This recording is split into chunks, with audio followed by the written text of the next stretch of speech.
In today's video, we're diving into the mindset that can radically change how you approach your goals, your challenges, and your everyday life. This isn't about pretending to be something you're not. It's about stepping into your full potential. Stay tuned, because we're going to explore how acting as if you're the best isn't just a mindset shift, but the key to unlocking everything you've been striving for. So if you appreciate what we're doing here, a simple favor I'll ask from you is to hit the subscribe button. It's free and it really helps support the channel. Let's get started. The power of deciding to be the best. The moment you decide to live up to your full potential is the moment your life starts to change. It's not about waiting for the right opportunity or hoping for external circumstances to improve. It's about making an internal decision, a decision to show up every day as the best version of yourself. This idea echoes the teachings of the Stoics, who believed that our true power lies in how we choose to approach life. As Epictetus said, "It's not what happens to you, but how you react to it that matters."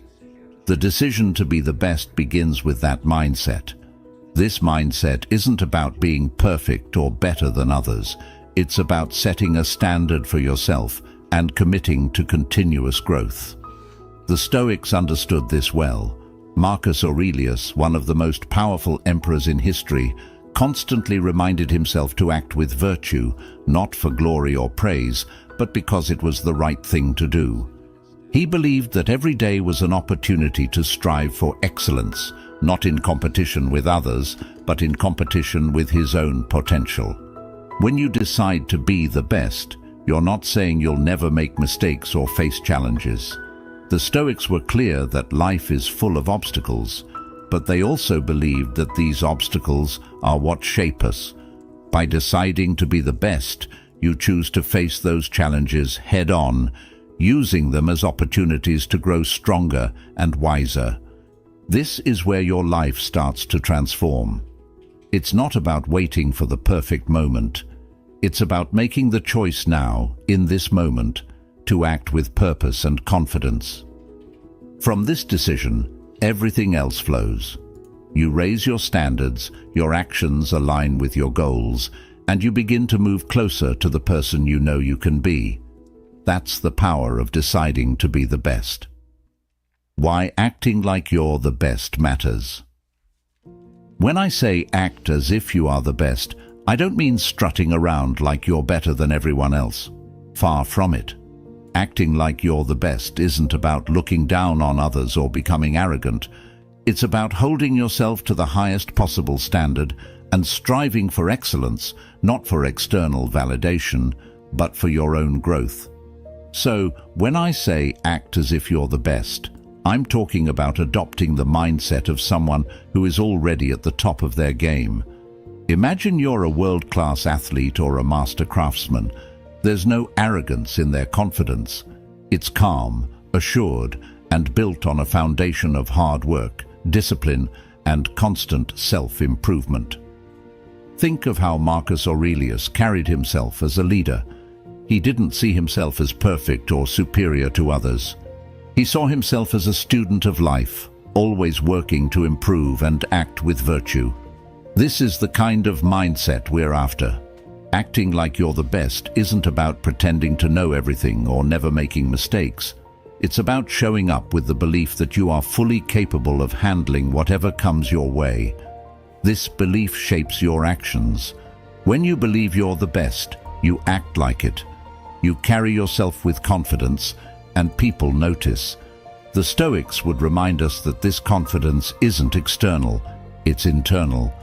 It comes from knowing that you're living in alignment with your values and doing your best in every situation.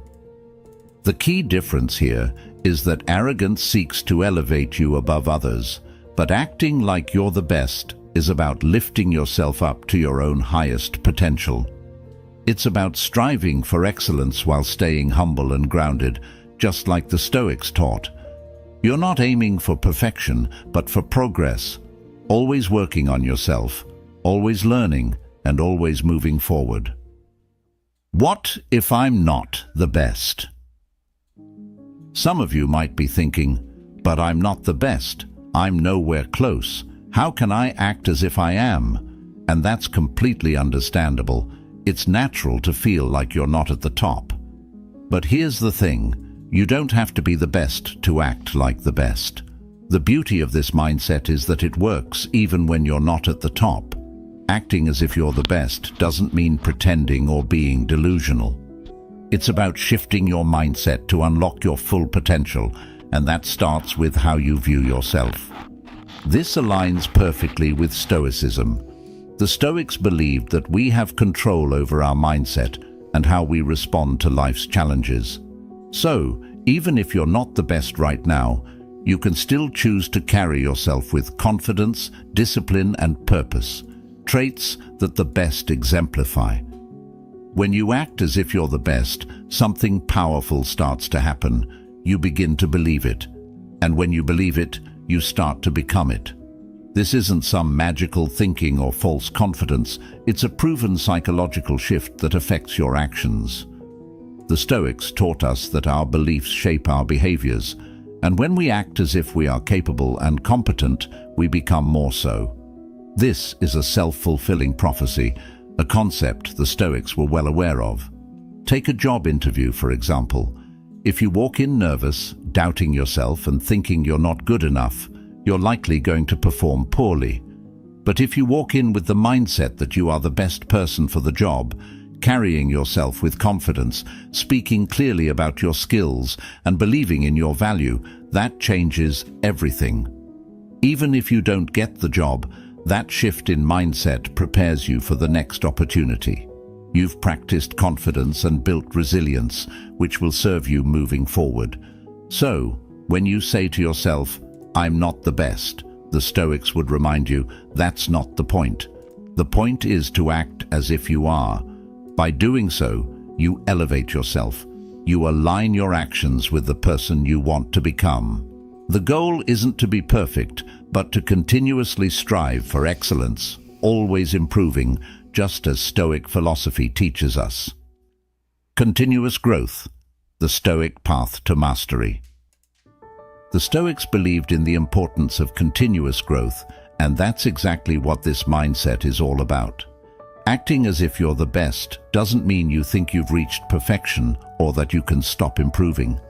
In fact, it's the opposite. It's about committing to a life of constant learning, discipline, and refinement.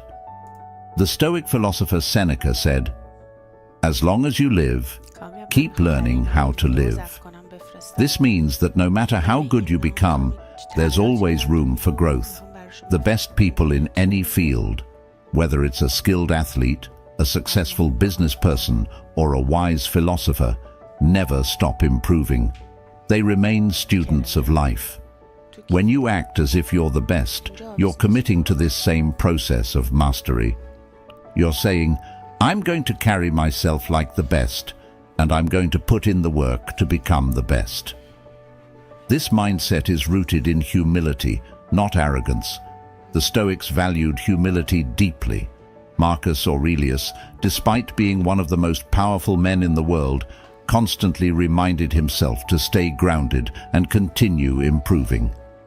He didn't see his position as the end of the road, but as a responsibility to strive for personal excellence every day. When you adopt this mindset, you're doing the same. You're striving to be better today than you were yesterday, knowing that growth is a lifelong pursuit. Acting as if you're the best means raising your own standards. It means taking responsibility for your personal development in every area of life. In your relationships, for example, it's about asking yourself, what would the best version of me do? How would the best partner, the best friend, or the best parent behave? It's not about pretending to be perfect, but about continuously working to improve and show up as the best version of yourself. In your health, it means acting as if you're in the best shape of your life. How would you treat your body if you believed you were capable of achieving peak health? What choices would you make in terms of your diet, exercise, and habits? The Stoic path is one of self-discipline and making intentional choices that lead to long-term well-being. Practice makes reality. When you hear the phrase "act as if you're the best," it might feel like pretending at first, and maybe in a sense it is. But here's the truth. What you consistently practice becomes your reality. The Stoics understood this well. Seneca famously said, "We become what we repeatedly do." Excellence, then, is not an act, but a habit. This means that the more you practice something, whether it's confidence, discipline, or resilience, the more it becomes part of who you are. Let's break this down. When you start acting as if you're the best, it might feel unnatural. You might think, "Who am I to carry myself with such confidence?" But the beauty of human nature is that we are incredibly adaptable. The Stoics believed that we are shaped by our thoughts and actions. If you consistently act with confidence, you start to feel more confident. If you make disciplined choices in your life, over time, you become more disciplined. It's not about faking it forever. It's about practicing the qualities you want to embody until they become second nature. Think of it like building a muscle. At first, lifting weights feels hard, even uncomfortable. But as you keep practicing, your strength grows. Acting as if you're the best works the same way. Each time you practice it, you reinforce that mindset. And eventually, it becomes less of an act and more of a habit. The Stoics understood this process. Epictetus often reminded his students that we have control over how we respond to the world. By practicing virtuous actions, we align our inner selves with the kind of person we want to become. Let's say you want to become more confident in social situations. At first, you might feel awkward, like you're putting on a show. But the more you practice standing tall, speaking clearly, and engaging with others, the more you begin to feel that confidence. Eventually, it stops feeling like an act, and you realize that you've actually become more comfortable in these situations. The same goes for any area of life. If you practice making healthy choices, over time, you become someone who naturally lives a healthier lifestyle. If you practice managing your finances well, you eventually become someone who is financially secure. The Stoic idea of practicing virtue teaches us that we don't have to wait for change to happen. We can create it through our daily actions. The key is consistency. It's not about doing it once and expecting a transformation. It's about showing up every day and practicing the qualities that align with your highest potential. Over time, what started as practice becomes your reality. You become the best version of yourself by repeatedly acting like it.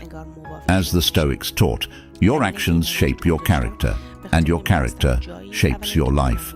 So keep practicing, because your reality is being built by what you do each day.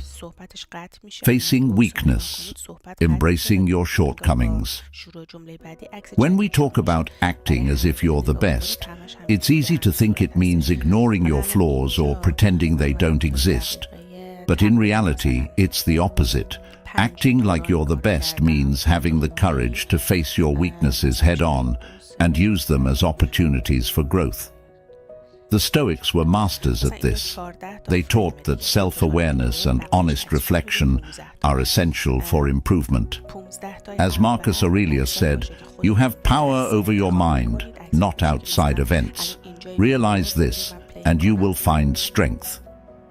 Part of that power is understanding where we fall short, not to feel ashamed, but to learn and grow. The best people in any field aren't those who believe they're flawless. They are the ones who understand their shortcomings better than anyone else. But they don't let those shortcomings define them. Instead, they use them as motivation to keep improving. The Stoics believed in embracing challenges and discomfort as part of life's natural course. Epictetus reminded us that the path to mastery requires us to face obstacles with resilience. When we see our weaknesses clearly, we can approach them with a mindset of progress. Think about it this way. If you ignore your weaknesses, they don't go away. In fact, they tend to grow bigger and more disruptive over time. But if you acknowledge them and take steps to improve, you become stronger. The Stoics didn't see weakness as failure. They saw it as an opportunity to practice arete, which means striving for excellence. When you face your weaknesses, you're giving yourself the chance to become better, more disciplined, and more capable. This process requires humility. Acting like you're the best doesn't mean you think you're perfect. It means you're committed to continuous growth. You can be confident in your strengths while being fully aware of where you need to improve. The Stoics, especially Seneca, often wrote about the importance of learning from every experience, even failures. In fact, Seneca believed that failure and setbacks are often our greatest teachers. They reveal where we need to grow and push us to develop the skills or mindset we might lack. The key is to see your weaknesses not as something to be ashamed of, but as a natural part of your development. By facing them with honesty and a desire to improve, you take control of your growth. This is where true strength lies, in the ability to confront what's holding you back and working to overcome it. The Stoic approach is to view life's challenges, including your own shortcomings, as fuel for becoming a better, more resilient person. When you act as if you're the best, you're not pretending to be perfect. Instead, you're showing that you have the strength to face your weaknesses, learn from them, and grow into the person you aspire to be. This mindset will carry you forward, just as it did for the Stoics, who embraced their flaws, learned from them, and continued on their path toward excellence. Elevating those around you. When you act as if you're the best, it's not just about improving your own life. It's about raising the bar for everyone around you. The Stoics believed in the concept of sympatheia, the idea that we are all connected and our actions impact the whole. When you strive for excellence, you inspire others to do the same. Your confidence, discipline, and commitment to growth naturally elevate the people you interact with, whether it's in your family, your friendships, or your workplace. Think about how it feels to be around someone who carries themselves with purpose and clarity. Their energy is contagious. They don't need to say it, but their actions, their presence, show others what's possible. This is how you can influence others, by leading by example. When you act as if you're the best, you become a source of inspiration for those who might be struggling with self-doubt or uncertainty. You show them that it's possible to rise above challenges by adopting the right mindset and staying focused on what truly matters. The Stoics were not concerned with competition in the way we often think of it today. They believed in helping others achieve virtue and wisdom. When you raise your standards and strive for excellence, you're not just lifting yourself. You're creating an environment where those around you feel encouraged to rise with you.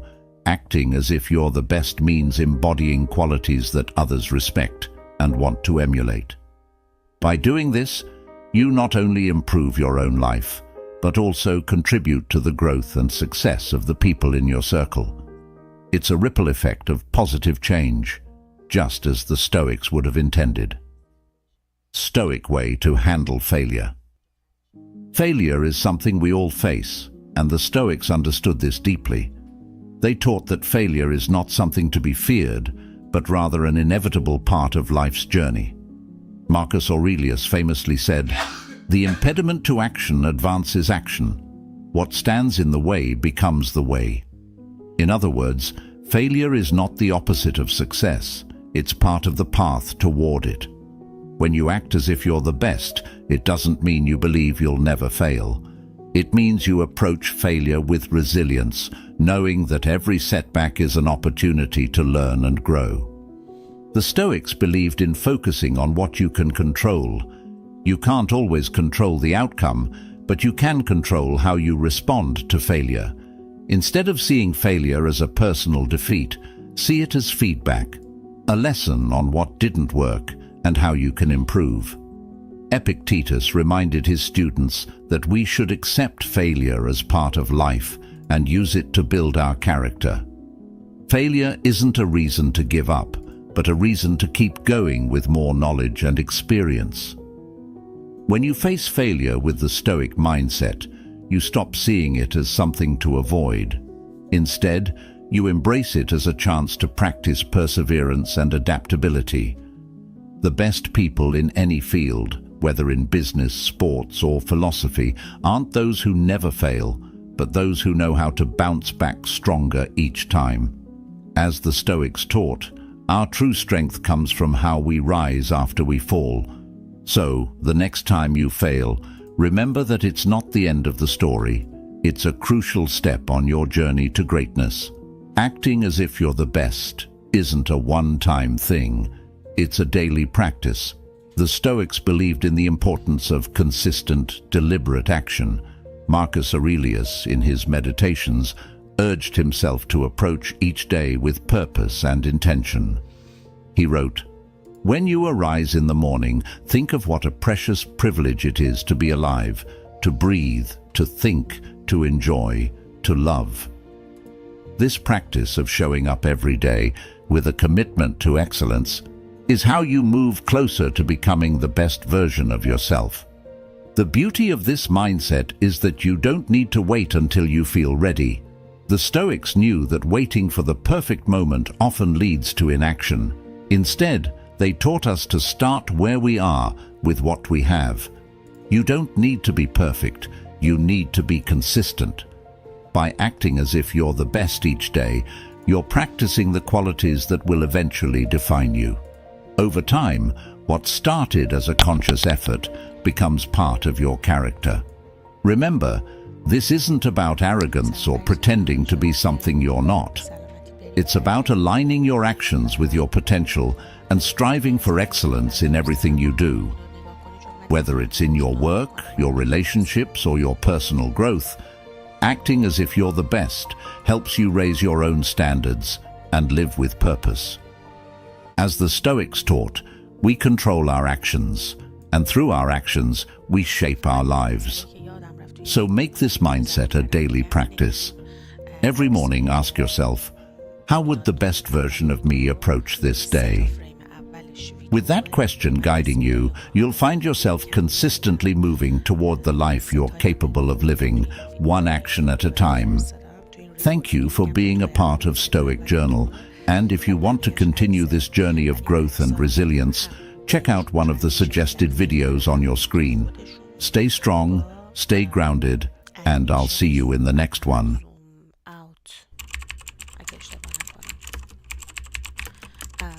حالا برات الان اسکرین شات میفرستم.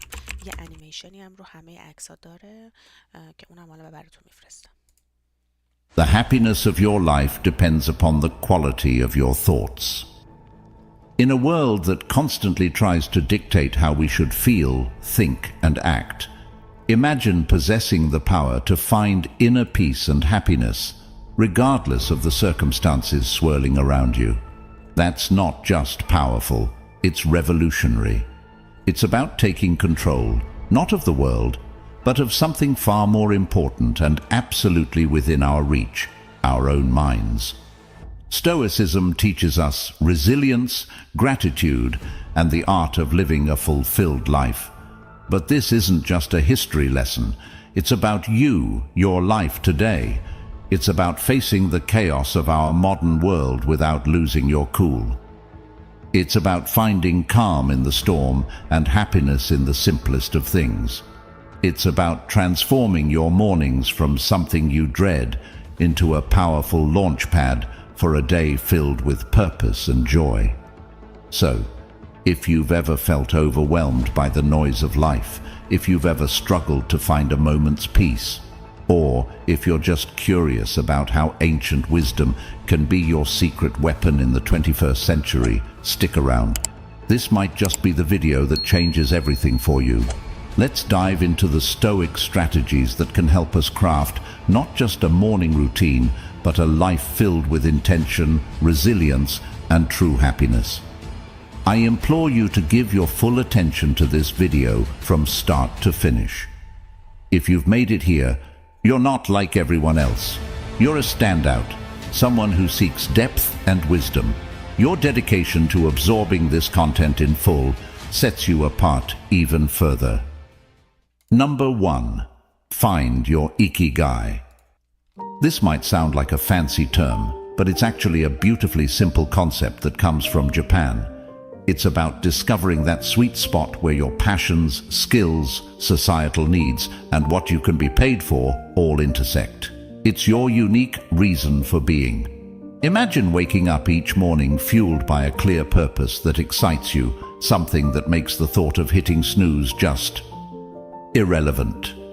Marcus Aurelius wasn't just about enduring life's hardships with a stiff upper lip.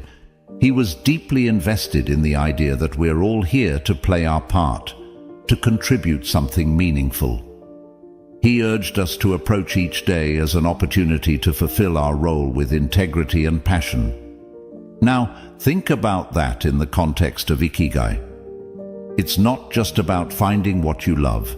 It's about aligning it with what the world needs and what you're good at. That's where the magic happens. But how do you start uncovering your ikigai? It begins with some introspection. Ask yourself, what am I passionate about? What am I good at? What does the world need from me? What can I get paid for? It's okay if the answers don't come to you right away. This is about the journey, exploring different facets of your life and interests, and seeing where they converge. This quest for your ikigai isn't just some fluffy, feel-good exercise. It's about setting the foundation for a life that's rich in meaning and satisfaction. When you align your daily actions with your deeper purpose, even the mundane tasks gain significance. Your relationships start to flourish because you're more present and engaged. Your creativity soars because you're aligned with your true passions. And overall happiness? Well, it becomes more of a constant companion than a fleeting visitor. So, as you think about setting your alarm for tomorrow morning, consider what ikigai means for you. What could be so compelling that you'd leap out of bed, eager to start the day?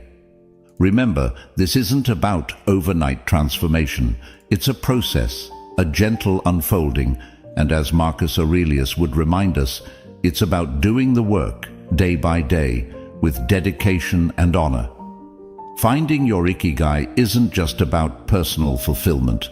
It's about embracing your role in the larger tapestry of life, contributing your unique thread to the ever-evolving human story. Number 2. Prepare for your mornings. The ancient Stoics, particularly Marcus Aurelius, were big on the idea that our actions should be purposeful. Not just random acts thrown into the wind, but deliberate steps guided by our inner compass. This philosophy extends beautifully into how we prepare for the day ahead, starting the night before. Here's the deal. The quality of your morning begins with how you spend your evening. It's tempting to binge-watch your favorite series until the wee hours or scroll through social media until your eyes blur. But let's pause and consider how that sets you up for the next day. Your brain needs time to unwind, to process the day's events, and to recharge for what's ahead. That's where a solid pre-sleep routine comes into play. Imagine treating your evening routine with the same respect and intention as you would any other important aspect of your life. This isn't about rigid self-discipline that sucks the joy out of your evenings. It's about creating a space that supports your well-being and aligns with your goals for the next day. For instance, limiting screen time an hour before bed isn't about denying yourself relaxation. It's about giving your mind the cue that it's time to wind down, making it easier to fall asleep and wake up feeling refreshed. Planning a bit for the next day can also be a game changer. It could be as simple as jotting down your top 3 priorities for tomorrow. This act alone sets a clear direction, ensuring you wake up with a sense of purpose. And here's where the Stoic mindset really shines. It's about acknowledging what's within our control and letting go of what's not. We might not be able to control every detail of our day, but we can certainly influence how we start it. And let's not forget about some deep breathing or meditation to calm the mind. This practice isn't just fluff. It's a powerful tool that signals to your body it's time to rest. Inhaling deeply and exhaling slowly helps reduce stress, lower your heart rate, and prepare your body for a deep, restorative sleep. It's like pressing the reset button, ensuring you wake up not just physically refreshed, but mentally and emotionally as well. Number 3. Avoid distractions after waking up. In today's always-on world, this might sound like a Herculean task, but it's absolutely vital for setting the tone of your entire day. Picture this: the first moments of your morning, untainted by the digital clamor of emails, social media notifications, or the buzzing news cycle. It's just you, your thoughts, and the serene quiet of the dawn. That's not just refreshing, it's empowering. Marcus Aurelius was a strong advocate for living with intention and focus. He wasn't distracted by the notifications of ancient Rome, and believe me, he had his share of distractions. Instead, he emphasized the importance of concentrating on the present moment and the task at hand. He knew something that's even more relevant today. The quality of your attention determines the quality of your life. So, how do we apply this ancient wisdom in the modern age? First, it's about creating a morning space that's intentionally free from digital distractions. This isn't about shunning technology, but rather choosing not to let it dictate the start of your day. It's tempting to roll over and immediately check your phone, but that instantly puts you in a reactive state, responding to the demands and dramas of the external world. Instead, give yourself the gift of a peaceful start. Imagine dedicating the first hour of your day to activities that nourish your soul and sharpen your mind. Maybe it's reading, meditating, journaling, or simply enjoying a cup of coffee as you gaze out the window.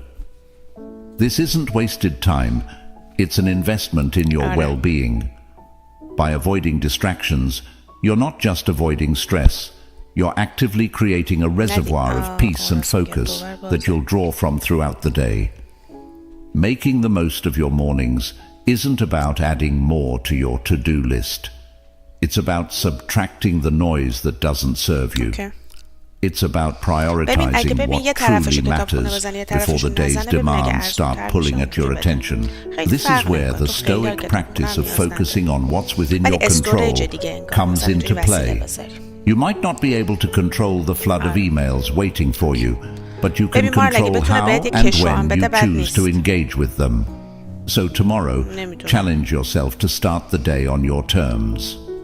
Resist the urge to dive into the digital world first thing. Instead, anchor yourself in the present moment, savoring the peace and potential that the morning holds.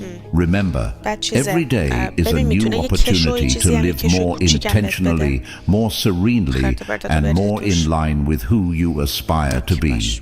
Let's make our mornings a testament to that ambition, guided by the timeless wisdom of Stoicism and the unwavering focus on what truly matters. Number 4. Wake up consistently. Stoicism at its core is about understanding what is within our control and acting with virtue and intention in those areas. Marcus Aurelius, Seneca, Epictetus. These guys weren't just talking about enduring life's hardships with a stiff upper lip. They were advocating for a proactive engagement with life, taking charge of our actions and our mindset. Waking up consistently is a practice that embodies this philosophy. It's a declaration that we are in control of how we start our day, that we are not at the mercy of whims or external pressures. Building a life, as Stoicism suggests, step by step, with contentment in each action, is a powerful concept. It reminds us that big changes start with small, consistent actions. Waking up at the same time each morning might seem like a small thing, but it's a cornerstone habit that sets the stage for everything else. It's about creating a stable foundation for your day, where you're not rushing from the moment you open your eyes, but rather starting with a sense of control and purpose. But here's the thing. Consistency is challenging. It's supposed to be. The early days of trying to wake up at the same time each morning can feel like an uphill battle. Your bed feels more comfortable than ever, and the temptation to hit snooze just one more time can feel irresistible. This is where the Stoic practice of perseverance comes in. It's about reminding yourself why you're doing this, about the person you're becoming through this discipline. It's about seeing beyond the immediate comfort and focusing on the long-term benefits this habit will bring into your life. Becoming a morning person, then, is not just about the mornings themselves. It's about embodying the qualities that make you resilient, focused, and intentional throughout your day. It's a practice in self-mastery, in aligning your actions with your values, and in cultivating the kind of life you want to live, one morning at a time. So how do we make consistency our ally? Start by setting a clear intention the night before. Remind yourself why waking up at a specific time is important to you. Is it to have more quiet time in the morning for reading or meditation? Is it to exercise, or simply to start your day in a more relaxed and controlled manner? Then, create an environment that supports this habit. Maybe it's going to bed a bit earlier to ensure you get enough sleep, or keeping your curtains slightly open to let the natural light wake you up gently. And when it gets tough, remember the Stoic belief in the power of our own will and the importance of acting according to our principles. Each morning that you wake up at your chosen time, you're not just starting your day, you're reinforcing a commitment to yourself, to your growth, and to living a life of intention and purpose. Number 5, take it easy. Amidst all this talk of discipline, consistency, and waking up with the sun, it's paramount to remember one thing: we're human. And being human means we're beautifully complex creatures with brains that often prefer the path of least resistance, the instant gratification route. This is precisely why embarking on new habits, like transforming our mornings, can initially feel like an uphill battle. Yet there's something incredibly freeing in acknowledging this fact. It's not a flaw, it's just part of the human experience. Now, let's channel some Stoicism into this concept. Stoicism teaches us the importance of self-compassion and understanding, alongside its calls for discipline and resilience. Marcus Aurelius, in his personal writings, often reminded himself to be patient and forgiving with his own shortcomings. He knew that berating oneself for every slip-up was not the path to growth. Instead, he advocated for recognizing our errors, learning from them, and then letting them go. This approach is crucial when we're trying to cultivate new morning routines, or any habit for that matter. Those first few days or even weeks can be tough. Your alarm goes off, and every fiber of your being wants to stay cocooned in the warmth of your bed. And let's be honest, there will be days when you'll give in to that desire. That's okay. The key is what you do next. Do you beat yourself up, spiraling into a cycle of guilt and self-criticism? Or do you take a breath, forgive yourself, and see the next morning as a fresh opportunity to try again? Forgiveness and patience with ourselves are not signs of weakness. They're indicators of strength and wisdom. They mean we're in it for the long haul, ready to navigate the ups and downs with grace. This Stoic practice of self-compassion is about understanding our nature, working with it, and gently nudging ourselves towards the habits and life we aspire to. Moreover, taking it easy isn't about making excuses or allowing ourselves to perpetually fall short of our goals. It's about recognizing that growth is a process, filled with learning curves and setbacks. It's about understanding that each new day brings with it a new set of challenges and opportunities. And it's in this daily renewal that we find our strength and resilience. So, as you work on embracing those early mornings or any new habit, remember to take it easy on yourself. Celebrate the small victories, learn from the setbacks, and approach each day with a heart ready to try again. This isn't just about becoming a morning person, it's about cultivating a mindset that's prepared to face life's challenges with a blend of determination and kindness. Number 6. Practice discipline in little things. Consider the simple act of placing your alarm clock across the room. It's not just about making it physically harder to snooze, it's a statement.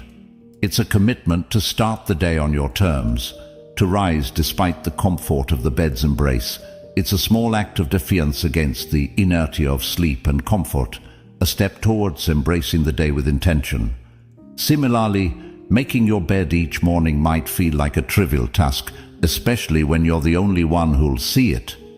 Yet it's so much more than smoothing sheets and fluffing pillows. It's an exercise in care, in telling yourself that your environment and how you engage with it matters. It's about creating a space that reflects the order and respect you're cultivating within yourself. These small victories, as Marcus Aurelius would likely argue, are the building blocks of a disciplined life. They're the everyday choices that, while easy to overlook, cumulatively mold our character. Each time you choose to do these little things, you're casting a vote for the type of person you want to be. You're choosing to be someone who values discipline, order, and respect for oneself and one's environment. But why focus on these small acts? Because they're within everyone's reach. Not all of us can control the major events in our lives, the upheavals, the unexpected turns. But we can control how we respond to the start of each day, how we treat our immediate surroundings, and how we prime ourselves for whatever lies ahead. This is Stoicism in action, focusing on what's in our power to control and letting go of what isn't. Moreover, these practices aren't just about building discipline for discipline's sake. They're about cultivating a mindset that's prepared for life's bigger challenges.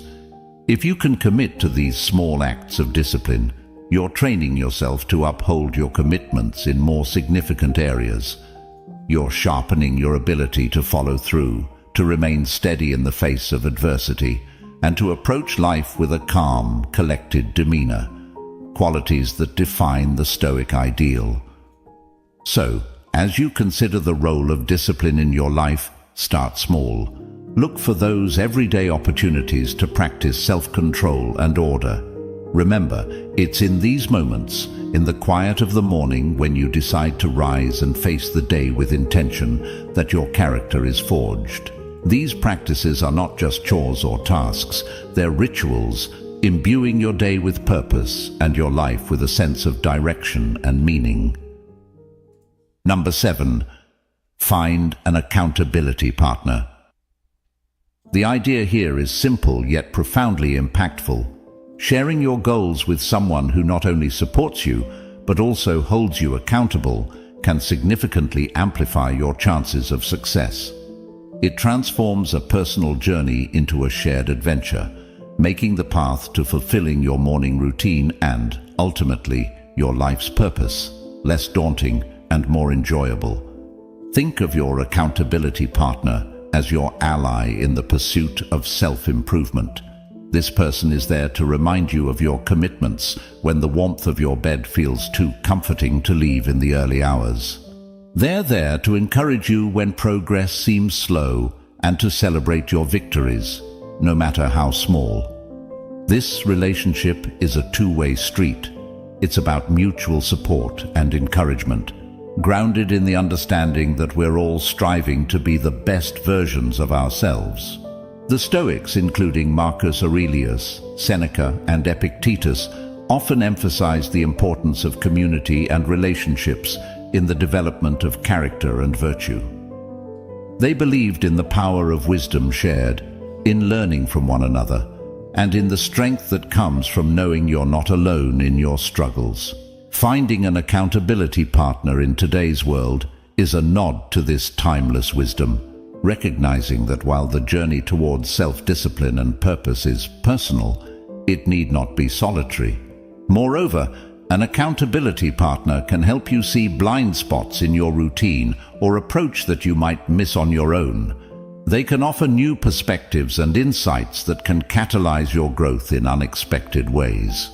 This partnership is about more than just checking in to see if you woke up on time or followed through on your morning meditation.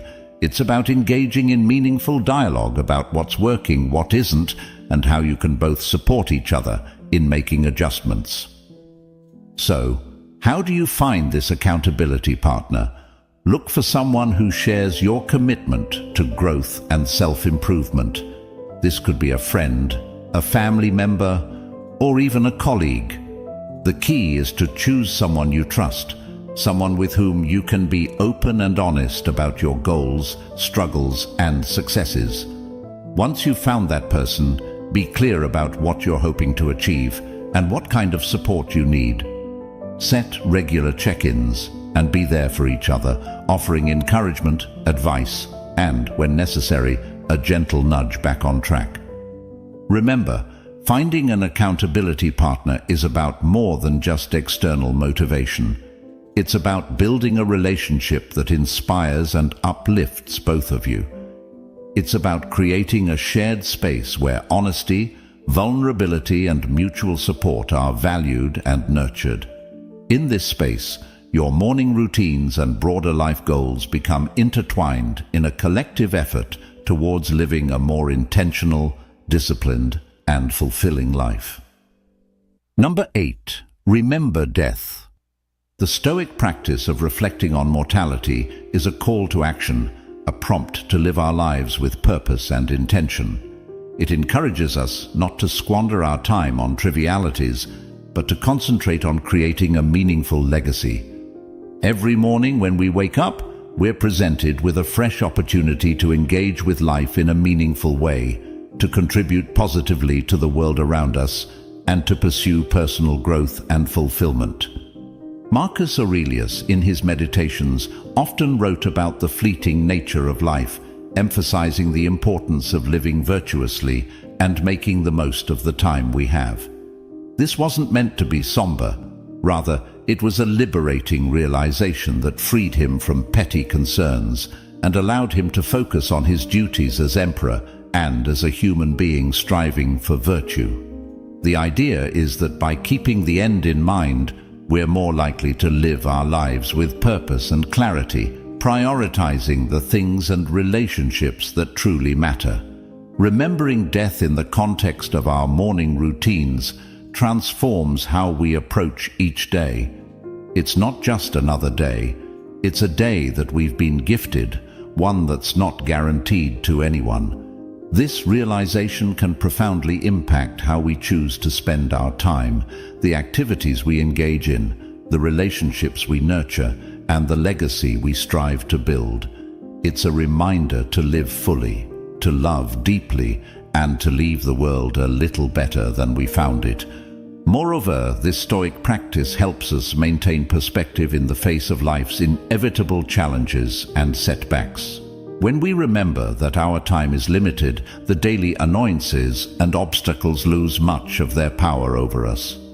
We become more resilient, more focused on our long-term goals, and less likely to be derailed by temporary difficulties. It's a practice that fosters gratitude for the present moment and inspires us to make the most of it. So, how can we incorporate this Stoic principle into our daily lives? It begins with a moment of reflection each morning. Consider the day ahead as a blank canvas, an opportunity to contribute positively to your life story and to those around you. Ask yourself, if this were my last day, would I be proud of how I'm choosing to spend it? This doesn't mean living in a constant state of existential crisis, but rather cultivating a deep appreciation for the now, for the opportunity to live, learn, and love. In embracing the Stoic practice of remembering death, we're not focusing on the end but on the present and how we choose to live each day. It's a powerful antidote to complacency and a reminder to live our lives with intention, purpose, and gratitude. So let's greet each morning with the awareness that it is a gift, an opportunity to craft a life that's rich in meaning and aligned with our deepest values. This is the essence of living stoically, of making the most of our finite time in this world to create a legacy that endures. Number 9. Practice negative visualization. We're often told to focus on the positive, to visualize success and happiness in order to attract them into our lives. However, the Stoics, in their profound wisdom, offer a different perspective that's not only practical, but incredibly empowering. Negative visualization isn't about pessimism. Rather, it's a tool for resilience, preparation, and ultimately, greater appreciation of the present. The essence of this practice is to periodically imagine the challenges, losses, or difficulties you might face in life. This could range from minor inconveniences, like a missed bus or a rainy day, to more significant hardships, such as the loss of a job or a loved one. The purpose isn't to dwell on these scenarios in a way that breeds fear or anxiety, but to mentally rehearse how you would cope with such situations should they arise. This process of visualization prepares you emotionally and mentally, making you less susceptible to being thrown off course by life's inevitable ups and downs. Marcus Aurelius, Seneca, and Epictetus, they all believed that by contemplating the temporary nature of everything outside our control, we could cultivate a deeper sense of peace and resilience. This practice encourages us to focus on what we can control, our responses, our attitudes, and our actions. Incorporating negative visualization into your morning routine can transform how you approach your day. Instead of stepping out the door blind to the potential challenges ahead, you're mentally equipped to face them. It's like a mental training session where you strengthen your resilience muscles, so when life inevitably throws a curveball your way, you're not knocked off your feet. You've already rehearsed this moment in your mind and can draw upon your pre-visualized strategies to navigate through it. Moreover, this practice has a beautiful, somewhat paradoxical effect. It enhances our gratitude for the present moment. By imagining life without some of the things we take for granted, we come back to reality with a renewed appreciation for them. It's a reminder of how much we have to be thankful for right now, in this moment. This isn't about dwelling in fear of loss, but about using the thought of it to deepen our appreciation for the here and now. So, how do we practice negative visualization in a healthy, constructive way? Start with a few moments in the morning to contemplate potential challenges of the day or broader future possibilities. Visualize how you would ideally respond, what strengths you would draw upon, what lessons you could learn, and how you could grow from the experience. Then let go of the visualization and proceed with your day, carrying with you a sense of preparedness and an enhanced appreciation for your current circumstances. Number 10. Appreciate your life. Incorporating gratitude into our lives, especially as we end our day, can have a transformative impact on our well-being and outlook. Keeping a gratitude journal is a beautifully simple yet profoundly effective way to cultivate this sense of appreciation. It's about taking a few moments before we sleep to reflect on the day and jot down a few things we're grateful for. This could be anything from a kind gesture from a stranger, a beautiful sunset, the completion of a challenging task, or simply the comfort of our bed waiting to embrace us at the end of a long day. The act of writing down what we're grateful for shifts our focus from what's lacking in our lives to the abundance that's already present. It's a practice that aligns perfectly with Stoic teachings, which emphasize focusing on what we have rather than what we don't, on what's within our control rather than what isn't. This shift in perspective not only sets the stage for a peaceful night's sleep, free from the turmoil of unfulfilled desires or lingering frustrations, but it also primes our minds to begin the next day with a sense of purpose and appreciation. But why end the day with gratitude? Because it allows us to close our day on a note of positivity, regardless of the challenges we may have faced. It's a way of reaffirming the good in our lives, of finding peace even in turmoil, and of nurturing a mindset that sees opportunities for growth and joy in every circumstance. This nightly practice of gratitude creates a ripple effect, influencing not just how we sleep, but how we wake up and approach our mornings. It transforms our first thoughts of the day from groans over the alarm clock to a quiet anticipation of what the new day holds, what new things we might discover to be grateful for. Moreover, this practice of appreciating our life extends beyond our personal sphere. It enhances our relationships as we become more attuned to the value of those around us and more expressive of our appreciation for their presence in our lives. It deepens our connection to the world as we become more observant of and thankful for the beauty and wonder that surround us, often in the most mundane moments. So, as we consider the multitude of strategies to enrich our mornings and by extension our lives, let's not overlook the power of ending our day with gratitude.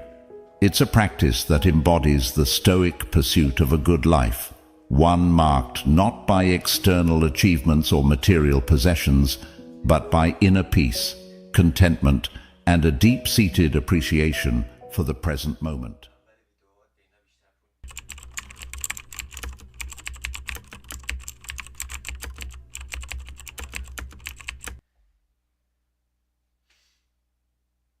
Did you know that the secret to transforming your life's biggest challenges into your greatest opportunities might have been discovered over 2,000 years ago? Imagine facing life's storms with a calm so powerful nothing could shake your inner peace. Sounds like a superpower, right? Well, it's not just a fantasy. This ancient superpower, it's an age-old philosophy that's as practical today as it was in the bustling markets and marble halls of ancient Rome and Greece. Stoicism teaches us that while we can't control every aspect of our lives, we have absolute power over how we choose to react. And in today's world, where uncertainty seems to be the only certainty, these teachings could be the anchor we've all been searching for. What if I told you that Stoicism is more about action than thought? It's about living a life filled with purpose, resilience, and happiness, no matter what life throws your way. It's not about suppressing your emotions, but understanding and managing them to lead a more fulfilling life. So, whether you're dealing with stress, facing adversity, or simply looking to find more joy in the everyday, stick around. Today, we're diving deep into Stoicism, uncovering its timeless wisdom and discovering how it can transform not just the way we think, but the way we live. If you're eager to embark on this journey of transformation, don't forget to subscribe, share, and hit that like button.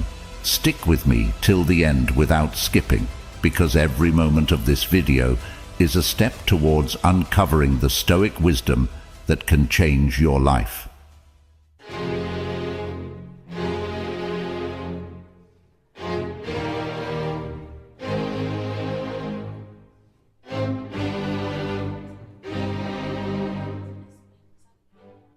One, focusing on what's in your control.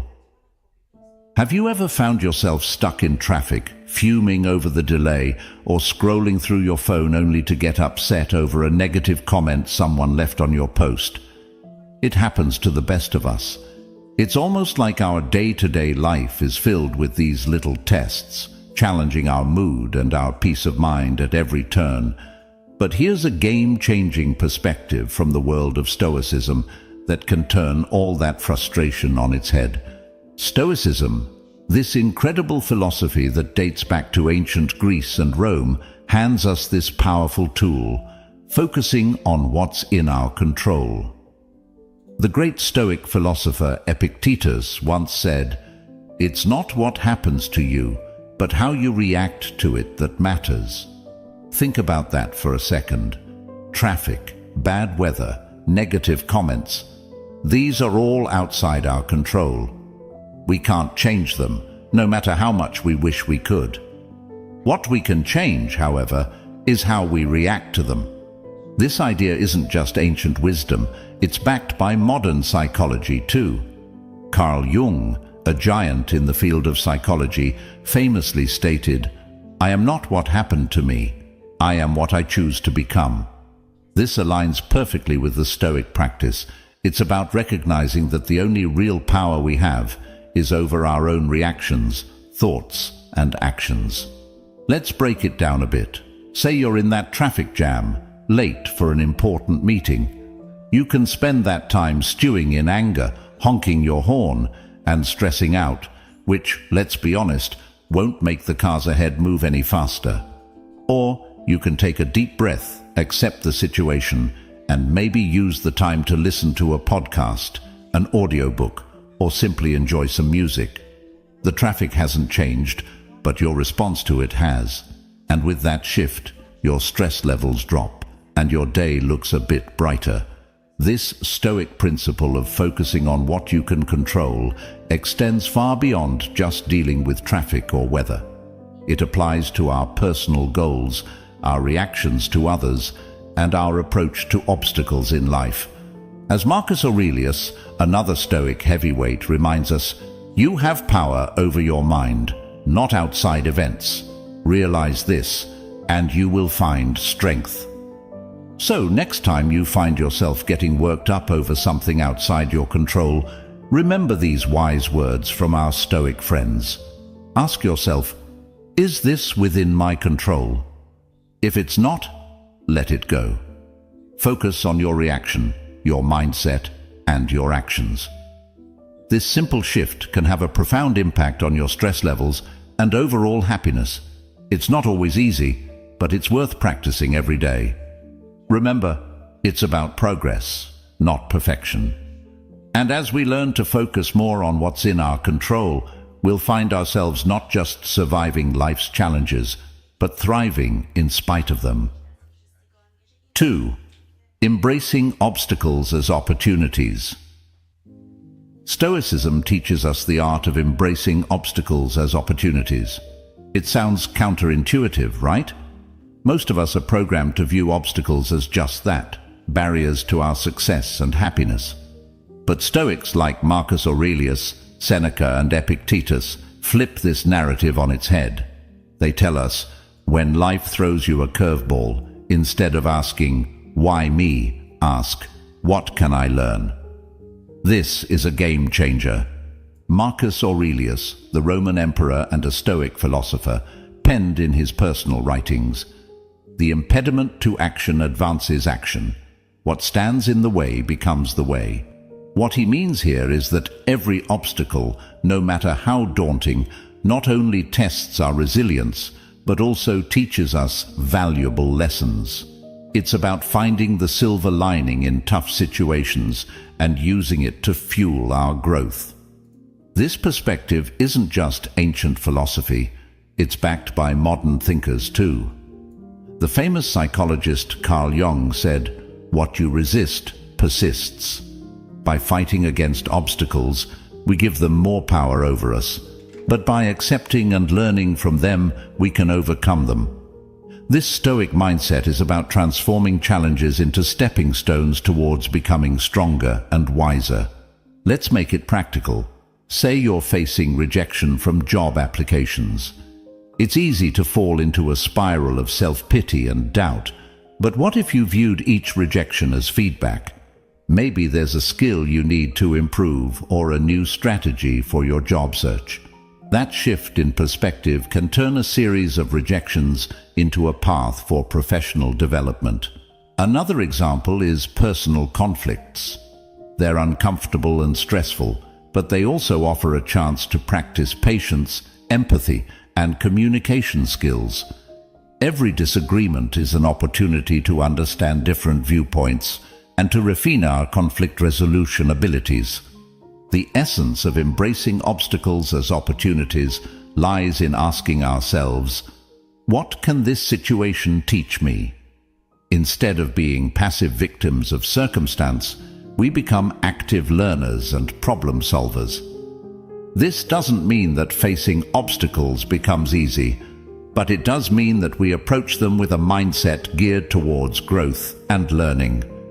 Epictetus once said, "It's not what happens to you, but how you react to it that matters." This is the heart of Stoicism. It's about seeing beyond the immediate pain or frustration of an obstacle and finding the lessons and opportunities it presents. So when you're faced with a challenge, big or small, try to pause and reframe it. Ask yourself what you can learn from the situation and how it can make you stronger and wiser. Remember, obstacles aren't just hurdles to overcome, they're opportunities to grow. By adopting this Stoic mindset, we can navigate life's ups and downs with more grace, resilience, and wisdom. 3. Living in the present moment. It's something we hear about all the time, right? Live in the now. But what does that really mean? And why is it so important? Living in the present moment is about fully embracing and experiencing where you are at this very second, not letting your mind wander off to the worries of tomorrow or the regrets of yesterday. It's about realizing that life, with all its beauty, challenges and surprises, happens in the now. This concept isn't new. It's been a cornerstone of Stoic philosophy, echoed by great minds like Marcus Aurelius, Seneca, and Epictetus, and it's been reiterated by modern psychologists and thinkers. Let's start with the Stoics. Marcus Aurelius once said, "Do not dwell in the past. Do not dream of the future. Concentrate the mind on the present moment." He understood that the power of living in the present lies in its ability to ground us, to clear our minds of distractions, and to allow us to appreciate the richness of life as it unfolds. But why is it so hard to stay present? Our minds are often cluttered with thoughts, worries about what's next, or replaying things that have already happened. This constant mental noise pulls us away from the beauty and potential of the here and now. As the famous psychologist Carl Jung put it, the least of things with a meaning is worth more in life than the greatest of things without it. Living in the present moment gives meaning to the small, everyday experiences, enriching our lives beyond measure. Aristotle talked about the importance of being mindful of the present to achieve eudaimonia, or a state of being happy, healthy, and prosperous. He believed that by focusing on the here and now, we could live a virtuous life, making the most of our human experience. So, how can we practice living in the present? It starts with mindfulness, the art of paying attention to the present moment without judgment. When you eat, savor each bite. When you walk, notice the feeling of the ground under your feet. Listen actively when someone is speaking to you, instead of planning what you're going to say next. These simple acts of mindfulness bring us back to the present, making our lives richer and more meaningful. Seneca offered this wisdom: true happiness is to enjoy the present without anxious dependence upon the future.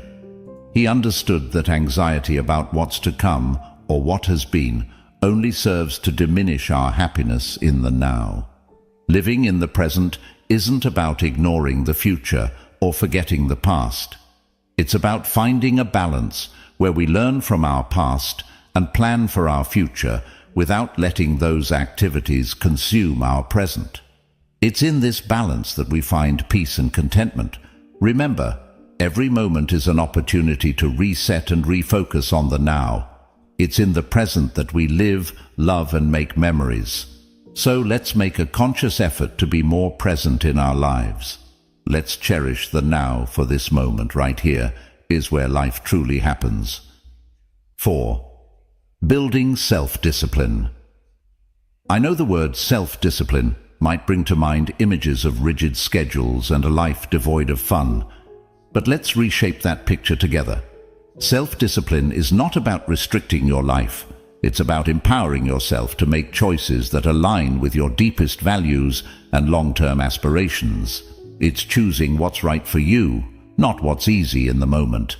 At its core, building self-discipline is about mastery over ourselves. It's about saying yes to things that serve us and no to things that don't, even when it's tough. Think about it. Whether it's sticking to a workout routine, saving money instead of impulse buying, or turning off Netflix to focus on a project. These choices might not deliver instant gratification, but they pave the way for long-term satisfaction and success. Stoic philosophy has a lot to say about self-discipline. Marcus Aurelius, the Roman emperor and Stoic philosopher, once wrote, "You have power over your mind, not outside events. Realize this, and you will find strength." This powerful statement highlights the essence of self-discipline. It's about controlling our impulses, emotions, and actions, despite the external temptations and distractions that life throws our way. Seneca offers wisdom on the subject too. He advises us to be steadfast and control our desires rather than being controlled by them. He understood that true freedom comes from within, from our ability to govern ourselves and our appetites. But why is self-discipline so critical? Aristotle, the ancient Greek philosopher, sheds light on this. He believed that we achieve excellence and virtue through habit. By practicing self-discipline, we cultivate habits that lead us toward our best selves. It's not about occasional acts of willpower, but about consistently making choices that reflect our values and goals. Building self-discipline also ties into modern psychological understanding. Carl Jung, a pioneer in psychology, emphasized the importance of integrating all aspects of our personality to live fully. This integration requires self-discipline, as we must navigate the desires of different parts of our psyche, choosing paths that contribute to our overall well-being and growth. So how can we build self-discipline in our daily lives? Start small. Pick one area you want to improve, whether it's your diet, exercise routine, or spending habits. Set clear, achievable goals and take it one day at a time. Remember, every time you make a choice that aligns with your goals, you're building the muscle of self-discipline. Epictetus reminds us, no great thing is created suddenly. Self-discipline is built through small, consistent actions. It's about progress, not perfection.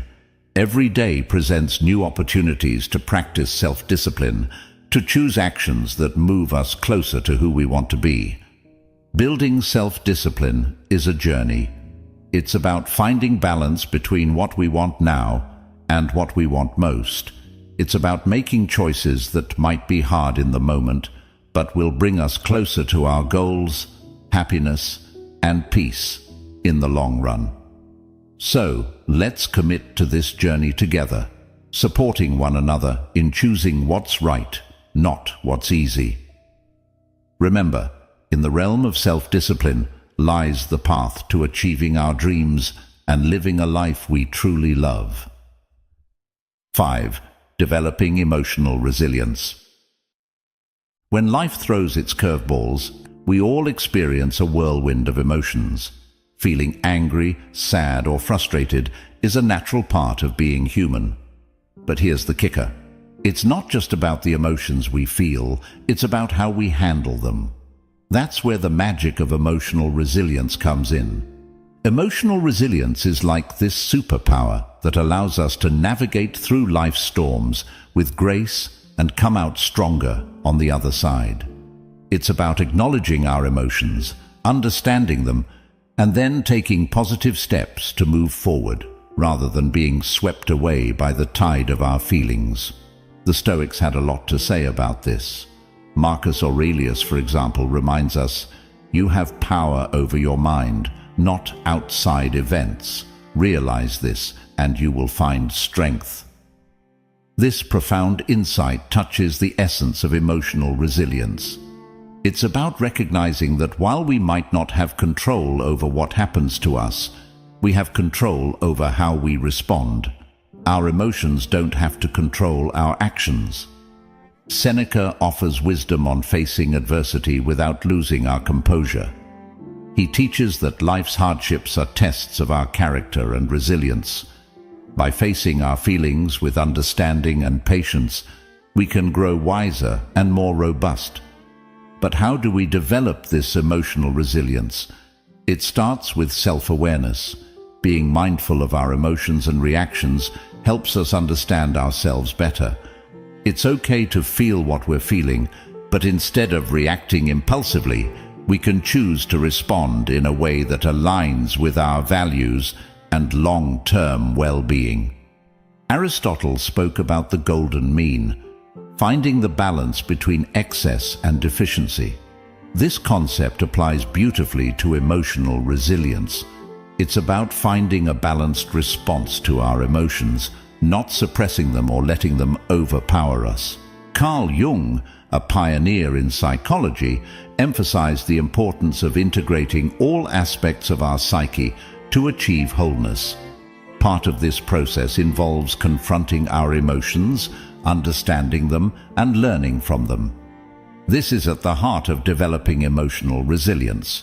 So, what can you do when you're in the grip of strong emotions? First, give yourself permission to feel. Acknowledge your emotions without judgment. Then, take a step back and try to understand what triggered these feelings. This reflection can provide valuable insights into your emotional patterns and triggers. Epictetus said, "It's not what happens to you, but how you react to it that matters." This is a powerful reminder that our reactions to our emotions can shape our experiences. Instead of being reactive, we can choose to respond in a way that is constructive and healing. Developing emotional resilience is a journey. It involves practicing mindfulness, self-reflection, and patience. It's about building a toolkit of coping strategies like journaling, talking to a trusted friend, or practicing relaxation techniques. Most importantly, it's about treating yourself with kindness and compassion as you navigate through your emotions. Emotional resilience is not about never feeling negative emotions. It's about learning to ride the waves of those emotions with grace and coming out on the other side stronger and more self-aware. By developing emotional resilience, we empower ourselves to face life's challenges with courage and poise. Let's embrace this journey together, supporting each other in becoming more emotionally resilient and, ultimately, living a more fulfilling life. 6. Memento mori. Remember, you will die. The Stoics, including great minds like Marcus Aurelius, Seneca, and Epictetus, used this concept not to create fear, but to inspire a deeper appreciation for every moment. They believed that by keeping the inevitability of death in mind, we would live more fully, consciously, and with gratitude for the present. Marcus Aurelius, in his meditations, often reflected on the transience of life, encouraging us to live in a way that's true to our values and to make the most of the time we're given. You could leave life right now. Let that determine what you do and say and think, he wrote. This isn't about being morose. It's a call to action, a reminder to focus on what truly matters, to let go of petty concerns, and to live with purpose and integrity. Seneca, too, spoke about the shortness of life, urging us not to waste time on trivialities, but to focus on creating a meaningful existence. He believed that being mindful of death encourages us to live more wisely, and to cherish our relationships and experiences. Epictetus emphasized the importance of focusing on the present and making the best use of our time. By remembering that we won't live forever, we're more likely to live ethically and to appreciate the beauty and richness of life. But how can we incorporate memento mori into our own lives without it feeling like a dark cloud over our heads?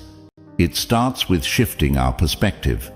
Instead of seeing the awareness of death as something fearful, we can view it as a powerful motivator to live our lives to the fullest. It's about embracing the present, not postponing our dreams or happiness for some undefined future that's not guaranteed. Think about the things you've been putting off. Maybe it's pursuing a passion, reconnecting with loved ones, or simply taking time to appreciate the small joys of everyday life. Memento mori reminds us not to take our time for granted. It encourages us to live more authentically, to say what we mean, to love openly, and to be present in our lives. This concept also teaches us to appreciate the impermanence of life, which in turn deepens our gratitude for the moments we have. When we remember that our time is limited, we're more likely to cherish our experiences, to live more mindfully, and to express our gratitude for the people and moments that enrich our lives. So let's use memento mori not as a source of fear, but as a catalyst for growth, gratitude, and a deeper appreciation of life. Let it remind us to make choices that align with our deepest values, to cherish our relationships, and to savor the beauty of the present moment. Remembering that we will die one day encourages us to live more fully today. In embracing memento mori, we find a powerful reminder to live not in fear of death, but in celebration of life. Let's make every moment count, not because we're afraid of its end, but because we're in love with life itself. Let's live in a way that, when our time does come, we can look back with no regrets, knowing we lived fully, loved deeply, and appreciated the incredible journey that life is. 7. Practicing gratitude. It's fascinating how such a simple concept can have a profound impact on our lives. It's about shifting our focus to what we have rather than dwelling on what we're missing. This practice can be a real game changer, especially on those days that feel like an uphill battle. The Stoics, wise as they were, had a lot to say about gratitude. They believed that happiness doesn't come from having more, but from appreciating what we already have.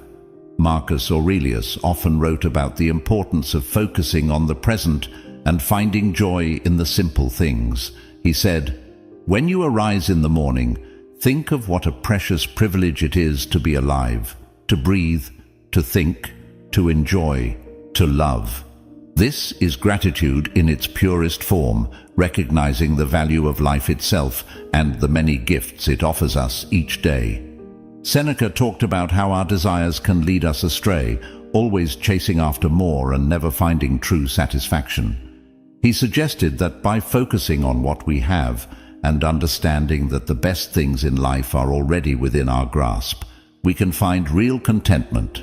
Epictetus, known for his practical approach to Stoic philosophy, encouraged his followers to appreciate their current circumstances, whatever they might be. He believed that by accepting and finding value in our present situation, we could live a more fulfilled life. But how do we practice gratitude, especially when life throws curveballs our way? It starts with making it a daily habit. Each morning or evening, take a moment to reflect on 3 things you're grateful for.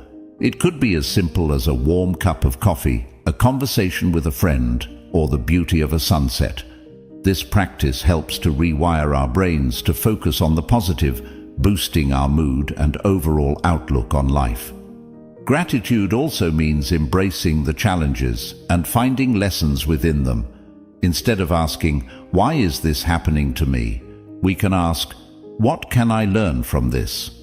This shift in perspective can help us appreciate our experiences, both good and bad, as valuable steps on our journey. Moreover, practicing gratitude helps us build stronger connections with others. By expressing appreciation for the people in our lives, we not only brighten their day, but also strengthen our relationships. A simple thank you can go a long way in showing someone that they're valued and loved. Aristotle spoke about the importance of recognizing the good in our lives and striving for a virtuous life. He believed that gratitude was a key part of achieving eudaimonia, or true happiness, as it allows us to appreciate the goodness around us and within ourselves. Even modern psychology supports the benefits of gratitude. Studies have shown that people who practice gratitude regularly experience less anxiety, sleep better, and have a more positive outlook on life. It's like Carl Jung said, the word happiness would lose its meaning if it were not balanced by sadness. By acknowledging and being grateful for the full spectrum of our experiences, we find a deeper, more authentic form of happiness. So let's make gratitude a cornerstone of our daily lives. Let's celebrate the small victories, cherish the moments of connection, and find joy in the simple pleasures.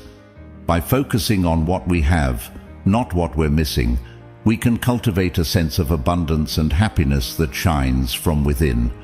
Remember, it's not happiness that brings us gratitude, it's gratitude that brings us happiness.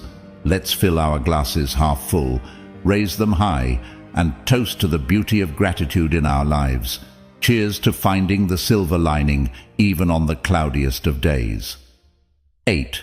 Focusing on personal excellence. The Stoics had a profound understanding of personal excellence. They believed that excellence, or virtue, is the sole good, and that everything we do should aim towards living a virtuous life. Marcus Aurelius, for instance, is a prime example of someone who strived for personal excellence. He once said, "Waste no more time arguing about what a good man should be one." This simple yet powerful statement encapsulates the essence of personal excellence. It's about embodying the values we admire and striving to live by them every day. Seneca emphasized the importance of self-improvement and learning. He advocated for a life lived in accordance with nature and reason, suggesting that true excellence comes from within and is reflected in our actions and choices. Epictetus highlighted the role of personal responsibility in achieving excellence. He taught that our reactions, our emotions, and our will are within our control, and mastering them is key to living a life of virtue. But what does focusing on personal excellence look like in our day-to-day lives? It starts with setting personal standards based on our values and aspirations, not societal expectations or the achievements of others. It's about knowing who we are, understanding our strengths and weaknesses, and taking consistent steps towards improvement. Personal excellence is also about resilience. It's about how we respond to setbacks and failures, not just our successes. Like Aristotle said, excellence is never an accident. It is always the result of high intention, sincere effort, and intelligent execution. It represents the wise choice of many alternatives. Choice, not chance, determines your destiny. This means embracing challenges as opportunities to learn and grow, rather than seeing them as obstacles. Moreover, focusing on personal excellence involves cultivating a growth mindset, a concept championed by modern psychology. It's the belief that our abilities and intelligence can be developed through dedication and hard work. This mindset encourages us to embrace challenges, persist in the face of setbacks, and see effort as a path to mastery. Personal excellence also means living authentically. It's about being true to ourselves and our values, even when it's not easy. It's about making choices that reflect who we are and who we want to be, and taking pride in our journey, including the struggles and the triumphs. Practicing gratitude, as we discussed earlier, ties into personal excellence too. By appreciating what we have and where we are on our journey, we foster a positive outlook that supports our growth and well-being. So, let's commit to focusing on personal excellence. Let's set our own standards, embrace our unique paths, and take pride in our progress. Remember, it's not about being perfect, it's about being proud of who we are and how we live. It's about celebrating our efforts, learning from our experiences, and always striving to be the best versions of ourselves. Together, let's make personal excellence not just a goal, but a way of life. 9. Not caring what others think. In a world saturated with social media, where likes, follows and comments often dictate our self-worth, it's easy to fall into the trap of valuing ourselves through the lens of others' opinions. But here's a liberating truth. Your worth isn't based on external validation. It's about being true to yourself, embracing your authenticity, and living in alignment with your values. The Stoics, those ancient philosophers we keep turning to for timeless wisdom, had a lot to say about this. They taught that our inner peace and freedom come from focusing on what's within our control, our actions, our thoughts, our integrity, not the fluctuating opinions of others. Marcus Aurelius wisely stated, "I have often wondered how it is that every man loves himself more than all the rest of men, but yet sets less value on his own opinion of himself than on the opinions of others." This striking observation highlights the paradox many of us live with, valuing others' judgments over our own self-assessment. Seneca echoed this sentiment by emphasizing the importance of living a life true to oneself, not one shaped by the expectations or approval of others. He believed that true contentment comes from within, from living a life that's congruent with our principles and values. Epictetus taught that worrying about others' opinions is outside our control and therefore not worth our energy. He encouraged focusing instead on our own actions and on living virtuously, as that's where our true power lies. So, how can we start caring less about what others think and more about being true to ourselves? First, it's about understanding that you are the author of your life story. You have the power to define your worth, not society, not your social media followers, nor the people around you. It's about grounding your self-esteem in who you are, the values you stand for, the kindness you spread, and the effort you put into being your best self. Second, practice self-reflection. Ask yourself, whose life am I living? Am I making choices based on my desires, or am I trying to fit into someone else's mold? Reflecting on these questions can help realign your actions with your true self. Third, embrace vulnerability. Being true to yourself means being open about your flaws and all, understanding that perfection is an illusion. It's okay to be a work in progress, making mistakes and learning from them. This authenticity attracts the right people into your life, those who appreciate the real you. Moreover, remember the words of Aristotle, who spoke about the golden mean, finding balance in life. Applying this to our concern for others' opinions, it's about finding a healthy balance between considering constructive feedback and maintaining our autonomy and self-worth. Incorporating a Stoic mindset into our lives means understanding that our worth is determined by our virtues, our actions, and our commitment to living a meaningful life, not by external accolades or approval. It's about building a strong inner fortress that remains unshaken by the fleeting opinions of others. Let's commit to valuing ourselves for who we truly are, not for the likes, follows, or approval we receive. Let's be courageous in our authenticity, living lives that resonate with our deepest truths. Remember, your worth is inherent and unique. And by being true to yourself, you shine your light in the most genuine way possible. Let's not just navigate life, but thrive in it, with the confidence that comes from knowing we are living authentically, aligned with our values, and true to ourselves. 10. Accepting change. Here's the thing. Accepting change is not just necessary, it's vital for our growth and happiness. The reality is, the only constant in life is change. Learning to go with the flow and embrace life's inevitable shifts makes navigating through them less scary and more of an adventure. The Stoics had an incredibly healthy perspective on change. They saw it as a natural part of the universe's rhythm. Marcus Aurelius said, "Accept whatever comes to you woven in the pattern of your destiny, for what could more aptly fit your needs?" This profound acceptance of change as part of the fabric of life helps us understand that each change, whether we perceive it as good or bad, has its place in our story. Seneca taught that becoming too attached to our current circumstances can lead to disappointment, because inevitably those circumstances will change. He advised us to be flexible and to understand that change is not just a part of life, but a necessary component of our personal development and happiness. Epictetus encouraged us to distinguish between what we can control and what we can't.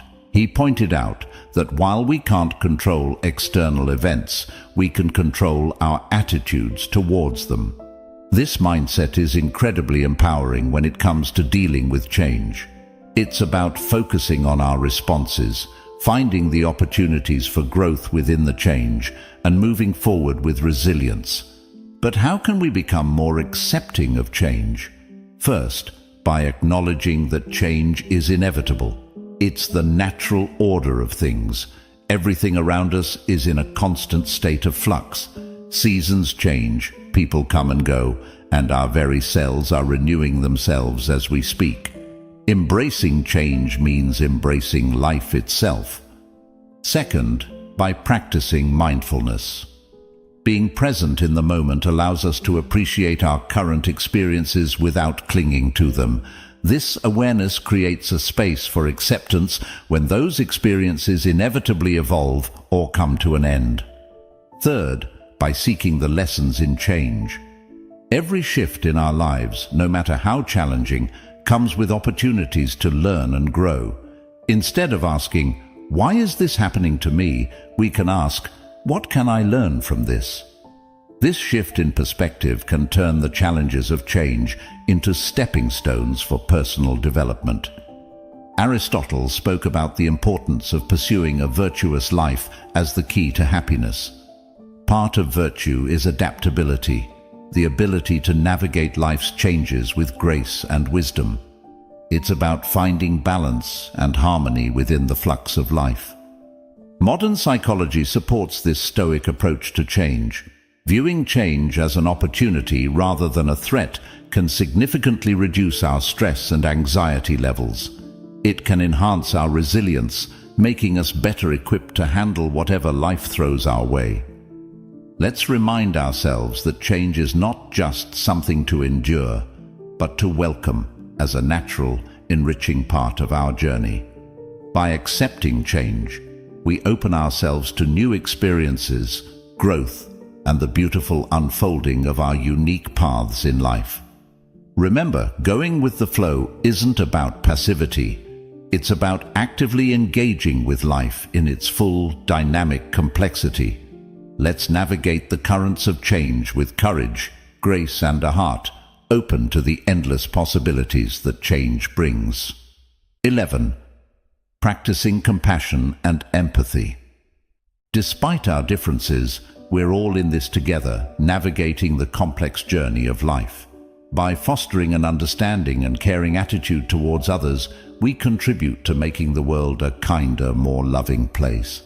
The Stoics, those ancient philosophers who continue to enlighten us with their timeless wisdom, placed great importance on the virtues of compassion and empathy. They believed in the interconnectedness of all humans and taught that kindness and understanding towards others are essential aspects of living a virtuous life. Marcus Aurelius, for instance, reminded us that human beings are social creatures by nature, meant to live in harmony and cooperation with one another. He said, "What brings no benefit to the hive brings none to the bee." This beautifully illustrates the idea that our well-being is intrinsically linked to the well-being of others. Seneca emphasized the importance of treating others with kindness and generosity. He argued that compassion is a natural human instinct, and that by helping others, we also help ourselves. In his writings, Seneca encourages us to extend our empathy even to those who have wronged us, understanding that they too are acting out of their own struggles and limitations.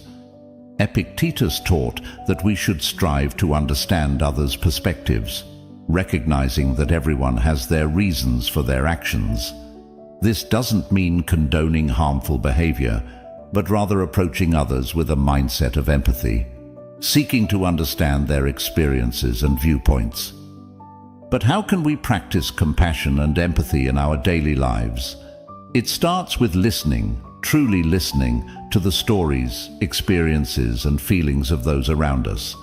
It's about putting ourselves in their shoes, imagining their struggles, their joys, their fears, and their hopes. This act of understanding can bridge the gap between us, fostering a sense of connection and shared humanity. Another way to cultivate compassion and empathy is through acts of kindness, no matter how small. A smile, a kind word, a listening ear. These can all make a significant difference in someone's day.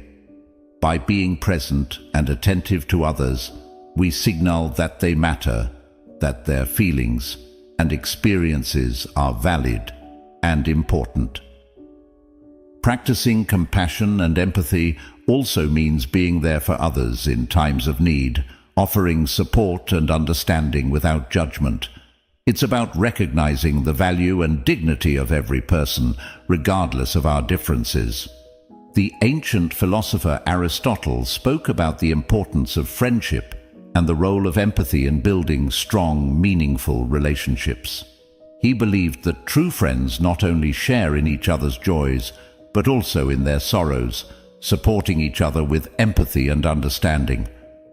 Modern psychology supports the Stoic emphasis on compassion and empathy, showing that these virtues not only enhance our relationships, but also our own emotional well-being. By caring for others, we foster a sense of belonging, purpose, and happiness in our own lives.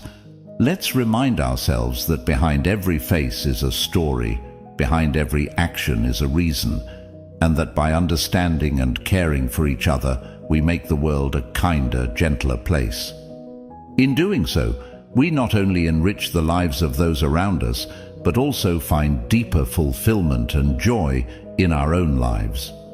Together, let's spread kindness like confetti, creating ripples of compassion that transform the world, one act of empathy at a time. 12. Reflecting and reviewing regularly. This is about taking a pause, a real, meaningful pause, to look back on our actions, our thoughts, and the paths we've tread. It's about growth, introspection, and aligning our lives with our deepest values. In a world that's always rushing forward, this practice is our anchor, ensuring we're not just being swept away, but are sailing in the direction that's true to us. The Stoics, with their profound insights into human nature, placed immense value on the practice of reflection. Marcus Aurelius, in his personal writings, which we now treasure as meditations, offered a model of this practice. He didn't just rule an empire. He took the time to examine his life, his decisions, and his moral compass through writing. He saw this reflection as essential to living a life of virtue and purpose. "The happiness of your life depends upon the quality of your thoughts," he wrote, reminding us that our internal dialogue shapes our external reality. Seneca recommended regular self-assessment as a way to foster self-improvement. and wisdom. He likened life to a play, suggesting that we periodically review our roles and performances. Are we acting in harmony with the character we wish to embody? Are our actions reflective of the script we value, the script of our lives? Epictetus encouraged his students to end each day with a review of their actions and attitudes. This wasn't about self-criticism, but about self-awareness and growth. He urged us to ask ourselves, what did I do well? What did I do wrong? What duties left undone? Through such questions, we can steer our lives more consciously, making adjustments that bring us closer to our ideals. But how do we incorporate this Stoic practice of reflection and review into our modern lives? First, by making it a habit. Dedicate a few minutes each day, perhaps before bedtime, to reflect on your day. What were your victories? Where did you face challenges? And how did you respond? This practice can start as a mental exercise, but writing it down can enhance its benefits, giving you a tangible record of your journey. Second, use reflection as a tool for gratitude. In reviewing your day, also take note of the moments, no matter how small, that brought you joy or gratitude. This balances our natural tendency to focus on the negative, cultivating a more positive outlook on life. Third, approach this practice with kindness and compassion towards yourself.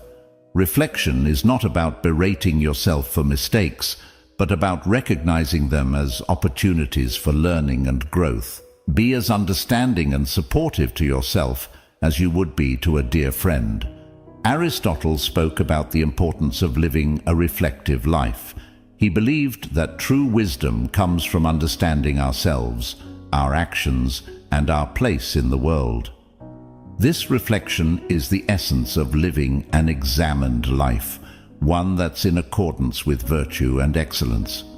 In modern psychology, the benefits of regular reflection are well documented, showing improvements in mental health, clarity of purpose, and personal growth. Reflecting on our experiences helps us process emotions, learn from our actions, and make more informed decisions moving forward. Let's commit to this practice of reflecting and reviewing regularly. Let it be our guidepost, ensuring that we're not just passively experiencing life, but actively shaping it according to our values. By taking the time to look back, we gain the insight needed to move forward, more aligned, more aware, and more in tune with the essence of who we are and who we aspire to be.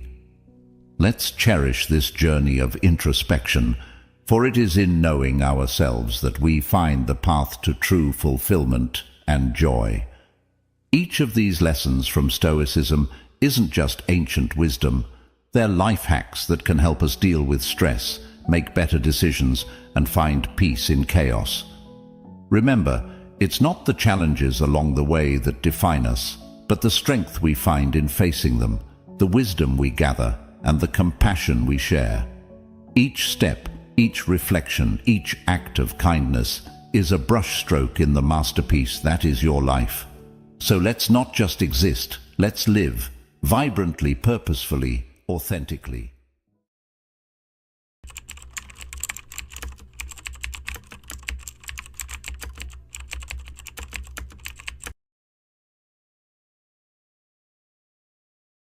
It's a harsh reality, but some people in our lives take pleasure in causing harm and chaos. Think about it. You could be sharing moments, trusting someone, only to discover they are the very source of your turmoil. Today, we dive deep into a topic that's as fascinating as it is frightening, recognizing the signs you're dealing with an evil person. Whether it's a colleague, a friend, or even a family member, these individuals can be masters of deception, hiding their true nature behind charm and charisma.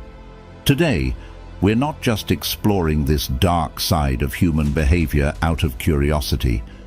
Understanding these signs can be life-changing. The Stoics believed in the power of perception and the importance of living a life guided by reason and virtue. By identifying and understanding these toxic traits, we can protect our peace of mind and cultivate healthier relationships, staying true to the Stoic principles of wisdom and self-control. Stay with us as we uncover 5 telltale signs of an evil person. By the end of this video, you'll not only be better equipped to spot these behaviors, but also learn practical ways to safeguard your mental health and well-being. And if you appreciate what we're doing here, a simple free favor I'll ask from you is to hit the subscribe button. And please, don't skip any part of the video. You won't want to miss our special bonus section, where I'll share an effective strategy for setting firm boundaries with these individuals. Let's embark on this journey of self-awareness and resilience together. Number 1. Charming and charismatic at first. When we talk about people who seem charming and charismatic at first, it's important to remember that appearances can be deceiving. These individuals often have a way of lighting up a room, making everyone around them feel special and valued. They know exactly what to say to make you feel like you've just made a new best friend. At first glance, they seem like the perfect person, witty, engaging, and seemingly interested in your life. It's easy to get swept up in their charm, thinking you've found someone truly special. However, the Stoics teach us to look beyond the surface and seek the truth through rational thought and observation. Over time, you might start to notice little cracks in their facade. Maybe they always need to be the center of attention, overshadowing others in social settings. They might talk over you, interrupt you, or even subtly put you down in front of others. These aren't just quirks or signs of an extroverted personality, they're red flags. The Stoics would advise us to observe these behaviors with a clear mind, unclouded by the initial excitement of their charisma. Imagine being at a party where this person is the life of the event, telling jokes and captivating the crowd. At first, it feels great to be in their orbit, but as the evening progresses, you realize they're dominating every conversation, making everything about themselves. When you try to share something about your life, they quickly redirect the topic back to them. This is where the Stoic principle of apatheia, a state of being undisturbed by external things, comes in handy. By staying emotionally balanced, you can see through their charming act and recognize the self-centered nature underneath. It's also crucial to pay attention to how they react when things don't go their way. A person who is genuinely kind and caring will handle disappointments and disagreements with grace and understanding. But someone who is merely playing a role to gain your trust might quickly become angry or defensive. They might lash out or try to manipulate the situation to regain control. According to Stoic wisdom, such reactions are clear indicators of a lack of virtuous character.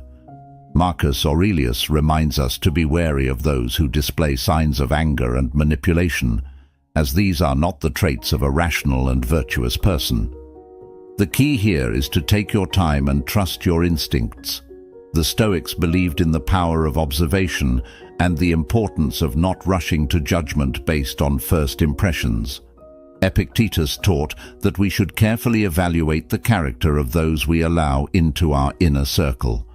So, if someone seems too good to be true, give yourself the space to observe their actions over time. Notice how they treat others, especially when they think no one is watching. True character is revealed in how a person behaves when they aren't trying to impress anyone. Remember, not everyone who seems charming and charismatic has good intentions. Some people use their charm as a tool for manipulation.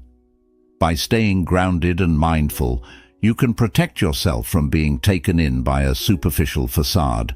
Stay true to the Stoic principles of wisdom and discernment, and you'll be better equipped to navigate these complex social interactions. Number 2. Lack of empathy. Another crucial sign to watch out for is a lack of empathy. Empathy is the ability to understand and share the feelings of others. It's what allows us to connect deeply with those around us, to offer support when it's needed, and to create meaningful relationships.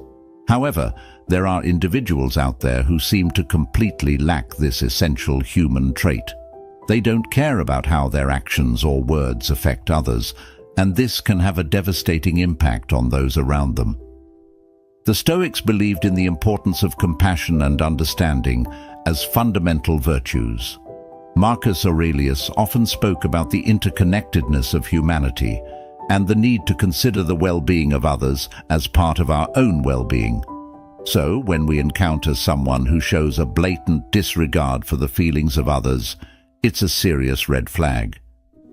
Imagine you're sharing something deeply personal with a friend, hoping for some comfort or understanding. Instead of showing any genuine concern, they brush off your feelings or even mock your vulnerability. This lack of empathy can make you feel isolated and misunderstood. It's not just about them not being there for you in tough times. It's also about them failing to share in your joy or celebrate your successes. A person who lacks empathy won't cheer for your achievements. They might even undermine them or take credit themselves. This behavior is not just limited to personal relationships. Consider a boss who pushes their employees to the brink, showing no concern for their well-being. They might demand long hours without fair compensation, ignore requests for time off, or publicly criticize employees in a way that's meant to humiliate rather than constructively guide. This creates a toxic work environment where people feel undervalued and stressed. The Stoics would advise us to maintain our inner peace and integrity in such situations, recognizing that the lack of empathy in others is a reflection of their character, not ours. Furthermore, a lack of empathy can lead to more sinister behaviors. People who cannot empathize with others may engage in actions that are outright cruel, all without any sense of guilt or remorse. They might lie, cheat, or even inflict physical harm without a second thought about the pain they're causing. The Stoic philosopher Seneca emphasized the importance of kindness and justice, teaching that our actions should always reflect our inner virtue. When someone lacks empathy, they're fundamentally disconnected from these values. A lack of empathy is also evident in smaller, everyday interactions. For example, you might notice that someone constantly interrupts conversations to talk about themselves, shows little interest in what others have to say, or fails to offer help when it's clearly needed. These might seem like minor annoyances at first, but they add up to a pattern of behavior that reveals a deeper issue. The Stoics would remind us to be observant and discerning, understanding that these small signs are indicative of a person's true character. If you find yourself dealing with someone who consistently lacks empathy, it's important to set boundaries to protect your own mental and emotional health. The Stoics believed in the importance of maintaining our own well-being and not allowing the negativity of others to disturb our peace. You have the right to distance yourself from those who drain your energy and bring you down. Number 3. Manipulation. Another major sign of an evil person is manipulation. Manipulation is when someone uses deceit or cunning tactics to control or influence others to get what they want. It's a subtle, often insidious behavior that can be incredibly damaging to those on the receiving end. Manipulators are skilled at twisting situations, making you question your reality and bending your will to suit their needs. This can leave you feeling confused, powerless, and unsure of your own judgments. Let's think about manipulation from a Stoic perspective. The Stoics valued clarity of thought and the ability to see things as they truly are. They taught that our perceptions should be grounded in reality and that we should remain steadfast in our principles, no matter the external pressures. When someone manipulates you, they are attempting to cloud your perception and distort reality, making it difficult for you to stay true to these Stoic ideals. A common form of manipulation is gaslighting, where the manipulator tries to make you doubt your own memory, perception, or sanity. They might deny that certain events happened, or they might twist your words and actions to make you feel at fault. For example, let's say you confront a friend about something hurtful they said. Instead of acknowledging it, they might turn the tables, accusing you of being overly sensitive or misremembering the situation. This can erode your confidence and make you reliant on the manipulator's version of reality. Manipulators are also adept at playing the victim. They might guilt-trip you into doing things you don't want to do by making you feel responsible for their happiness or well-being. You might have a friend who constantly complains about their problems, expecting you to drop everything to help them, yet they are never there for you in return. They might say things like, "If you were really my friend, you'd do this for me," making you feel obligated to comply. The Stoics, especially Epictetus, emphasized the importance of understanding what is within our control and what is not. We cannot control others' actions or emotions, only our response to them. Consider how a manipulator might use flattery or charm to get their way. At first, this can feel great. They might shower you with compliments and make you feel special. But over time, you might notice that their praise comes with strings attached.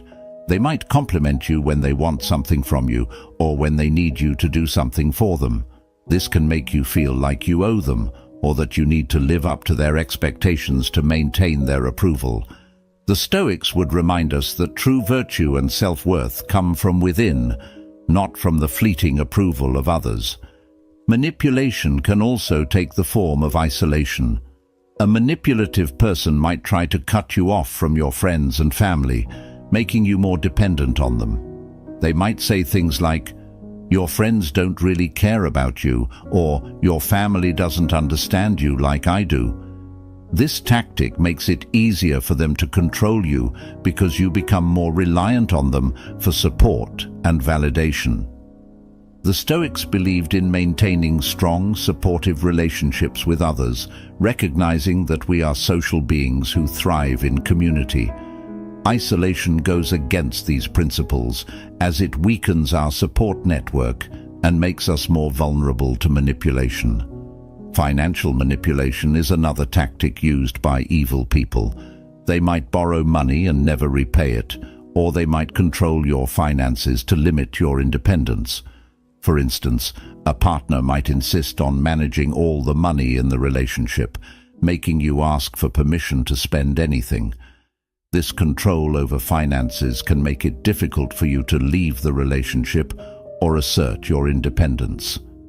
The Stoics would encourage us to seek self-sufficiency and independence, ensuring that we are not unduly influenced or controlled by others. Recognizing manipulation for what it is can be challenging, especially when you care about the person involved. The Stoics teach us to be vigilant and discerning, to see things clearly and to act with integrity. If you suspect someone is manipulating you, take a step back and assess the situation objectively. Are they consistently prioritizing their needs over yours? Do they make you feel guilty or unsure of yourself? Are they trying to control aspects of your life or isolate you from others? It's important to set firm boundaries with manipulators and stand your ground. Communicate clearly and assertively about what you will and will not tolerate. Remember, you have the right to your own thoughts, feelings, and actions. The Stoics remind us that while we cannot control how others behave, we can control how we respond. By maintaining our inner strength and clarity, we can protect ourselves from the harmful effects of manipulation and stay true to our values. Number 4. Controlling behavior. One of the most glaring signs of an evil person is controlling behavior. This goes beyond mere preferences or quirks. It's about someone who seeks to dominate every aspect of your life, leaving little room for your own autonomy and decisions. Controlling individuals often disguise their behavior as concern or care, but underneath it's about power and control. The Stoics, who valued personal freedom and self-control, would see this behavior as fundamentally opposed to living a virtuous life. Controlling behavior can manifest in many ways. For instance, you might have a friend who insists on always choosing where you go and what you do together. While it might seem harmless at first, over time, you start to realize that your preferences and opinions are consistently ignored or overridden. They might say things like, "I know what's best for us," or "You'll have more fun if you just listen to me." This isn't about mutual decision-making. It's about one person exerting their will over another. In relationships, controlling behavior can become even more dangerous. A partner might monitor your whereabouts, demand constant updates on your activities, and even dictate who you can and cannot see. They might go through your phone, check your messages, or insist on knowing all your passwords. This kind of surveillance and micromanagement can make you feel trapped and anxious, constantly walking on eggshells to avoid conflict. The Stoics, particularly Epictetus, emphasized the importance of maintaining your own inner freedom and autonomy, regardless of external pressures. Control can also come in the form of financial manipulation. A controlling partner or family member might take charge of all financial decisions, doling out money as they see fit, and keeping you financially dependent on them. They might say, "I handle the money because you're not good with finances," or "It's easier if I just take care of everything." This can strip you of your financial independence and make it difficult to leave the relationship or assert your own choices. The Stoics believed in self-sufficiency and managing your own resources wisely, viewing financial control as a form of enslavement that must be resisted. Another way controlling behavior shows up is through isolation. A controlling person might try to cut you off from friends and family, claiming that they're the only one who truly understands you or cares about you. They might criticize your loved ones, saying things like, "Your friends don't really care about you," or "Your family is toxic." Over time, you might find yourself increasingly isolated, relying solely on the controlling person for support and companionship. The Stoics recognized the importance of community and supportive relationships, seeing isolation as detrimental to both personal growth and well-being. Controlling individuals also often use threats and intimidation to maintain their power. They might threaten to leave you, harm themselves, or even hurt you if you don't comply with their demands. This creates an environment of fear and anxiety, making it difficult to think clearly or make decisions that are best for you. The Stoics, especially Seneca, taught that we should face our fears and not allow others to intimidate us into submission. True courage and wisdom lie in standing firm against such threats and reclaiming our own power. It's important to understand that controlling behavior is about more than just wanting things done a certain way. It's about fundamentally undermining your ability to make your own choices and live your own life. The Stoics would advise us to recognize these behaviors for what they are: an attack on our autonomy and a violation of our personal freedom. By staying true to our values and maintaining our inner strength, we can resist the influence of controlling individuals and reclaim our right to live freely. If you find yourself dealing with someone who exhibits controlling behavior, it's crucial to set firm boundaries and assert your independence. Communicate clearly about your needs and limits, and don't be afraid to seek support from others who understand your situation. Remember, the Stoics teach us that we cannot control others, but we can control our own reactions and decisions. By staying grounded in our principles and valuing our own autonomy, we can protect ourselves from the harmful effects of controlling behavior and live more authentic, fulfilling lives. Number 5. Pathological lying. Another unmistakable sign of an evil person is pathological lying.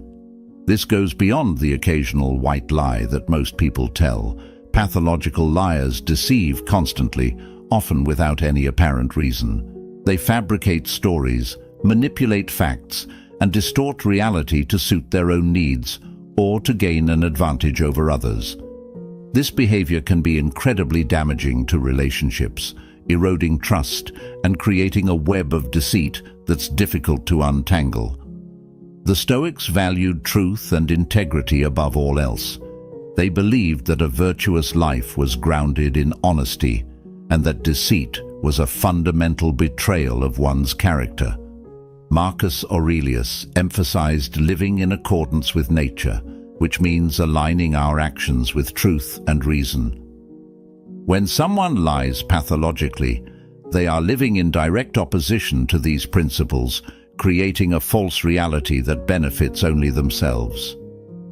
Pathological lying can take many forms. It might start with small, seemingly harmless lies, like embellishing a story to make themselves look better or more interesting. Over time, these lies can escalate, covering up mistakes or wrongdoings and manipulating others to achieve their goals. A pathological liar might claim to have accomplished things they haven't, falsely take credit for others' work, or make up stories about their past to gain sympathy or admiration. This constant dishonesty creates a distorted view of reality, where you can never be sure what's true and what's fabricated. Consider how a pathological liar might operate in a workplace. They might lie about their qualifications, exaggerate their contributions to projects, or spread false rumors about colleagues to sabotage them. This can create a toxic environment where trust is undermined and people are constantly on edge, unsure of who to believe.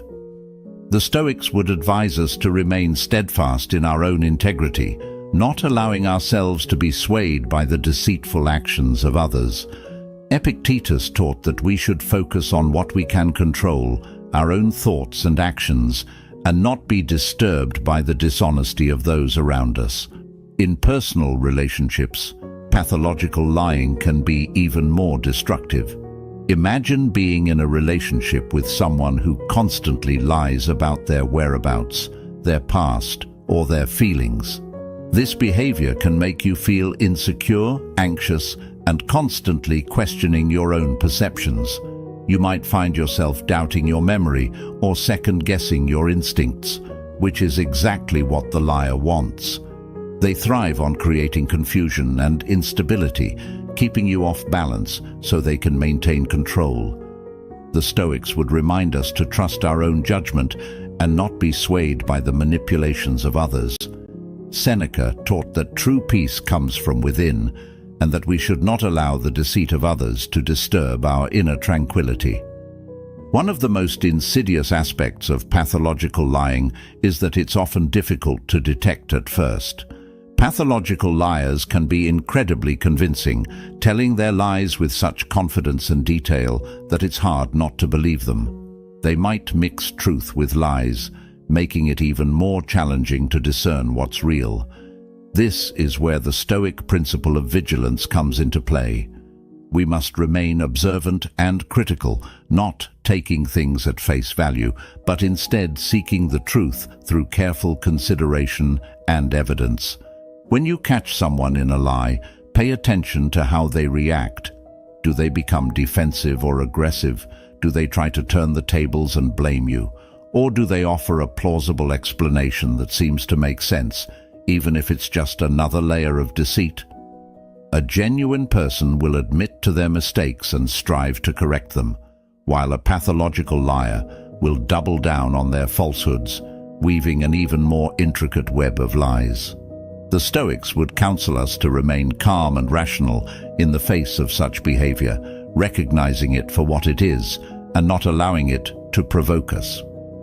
It's also important to consider the long-term impact of pathological lying. Over time, it can erode the very foundation of trust that any relationship is built upon. Once trust is broken, it's incredibly difficult to rebuild. You might find yourself constantly suspicious, always wondering if you're being lied to again. This can lead to a toxic cycle of mistrust and resentment. The Stoics believed in the importance of building strong, honest relationships based on mutual respect and understanding.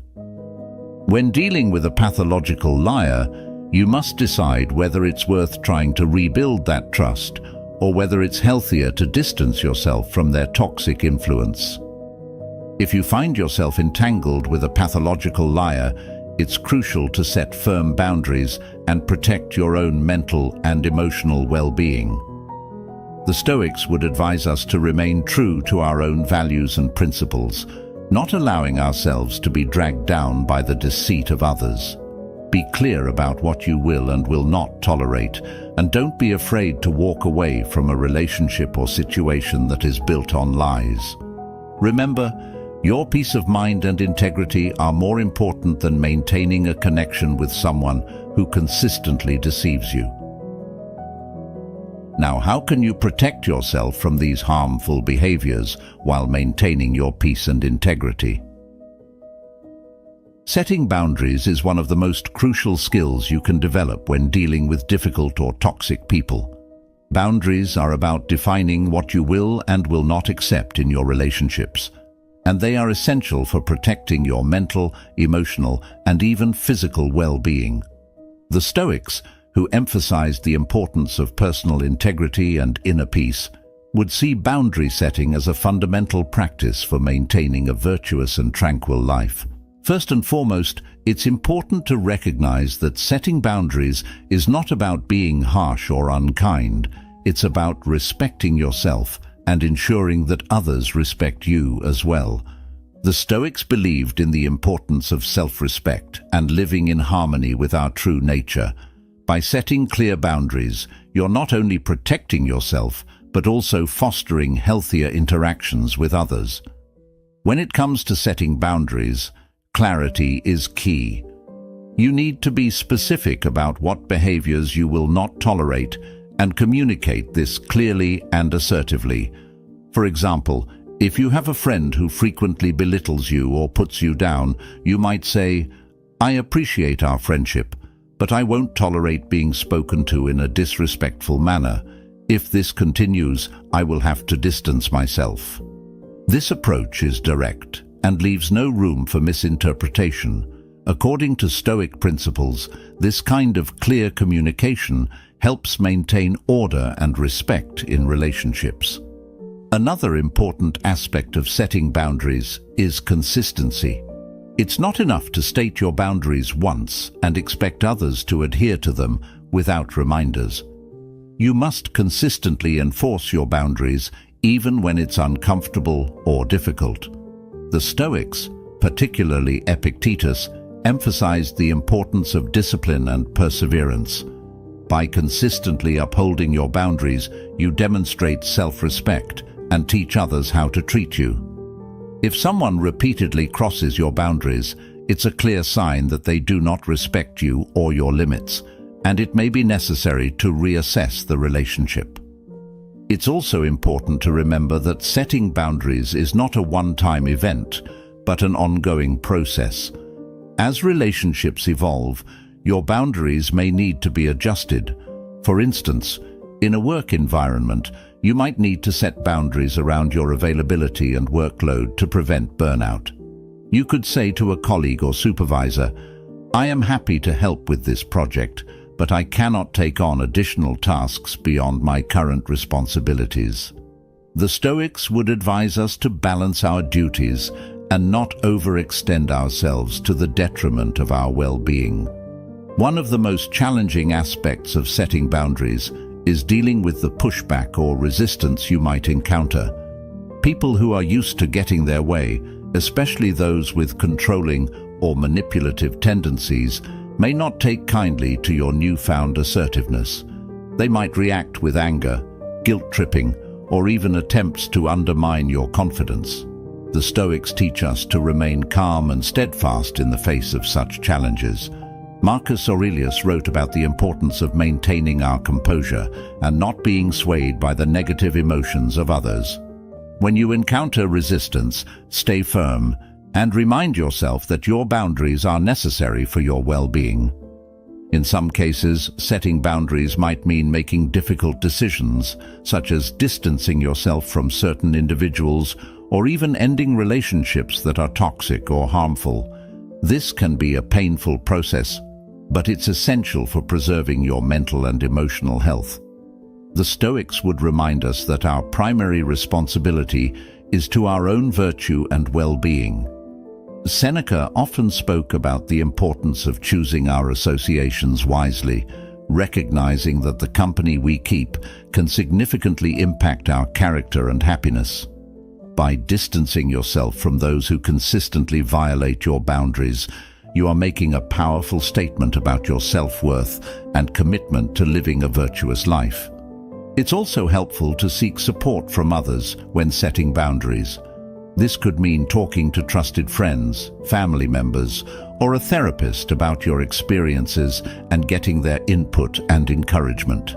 Sharing your struggles and successes with boundary setting can provide you with valuable perspective and strengthen your resolve. The Stoics valued community and the support of like-minded individuals. Marcus Aurelius often reflected on the interconnectedness of humanity and the importance of mutual support. By leaning on your support network, you can find the strength to uphold your boundaries and maintain your well-being. In addition, practicing self-care is crucial when setting and maintaining boundaries. This includes taking time for yourself, engaging in activities that bring you joy and relaxation, and nurturing your physical and mental health.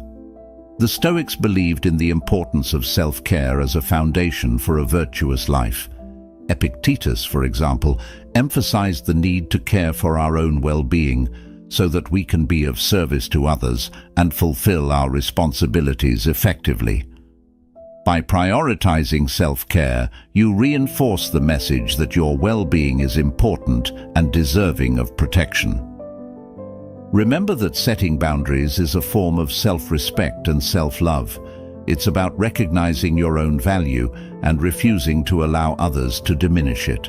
The Stoics teach us that our worth is not determined by external factors, but by our own actions and integrity.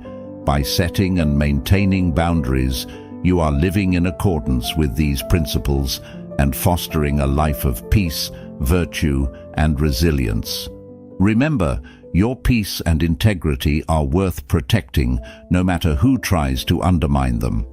Setting boundaries is not just a defense mechanism, it's a declaration of your self-worth and commitment to living a virtuous life.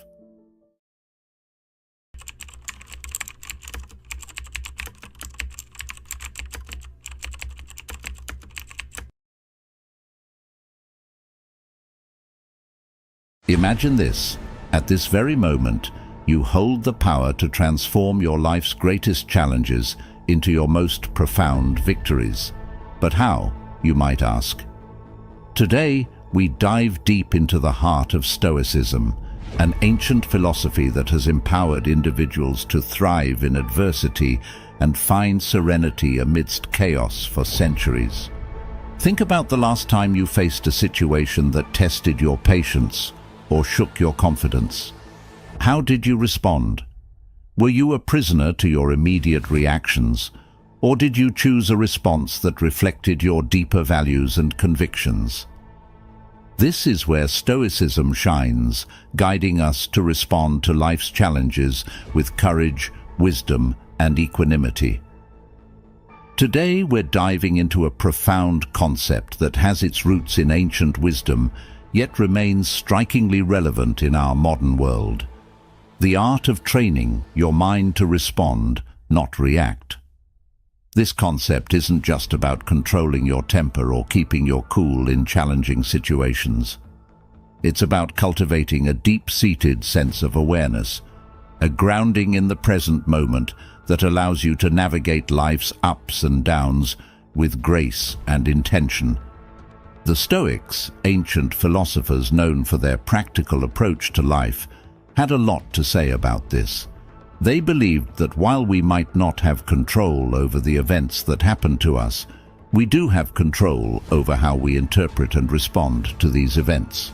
Stoicism teaches us to focus on what's within our control, encouraging a detachment from external circumstances and an anchoring in our own reasoned choices. It's this Stoic wisdom that can inspire us to pause, reflect, and choose a course of action that is reasoned and deliberate, rather than impulsive and reactive. But why is this important? Well, think about how much of our stress, regret, and frustration comes from knee-jerk reactions to things people say or do. Now imagine if, instead, you could remain calm, centered, and thoughtful, even when the world around you is anything but.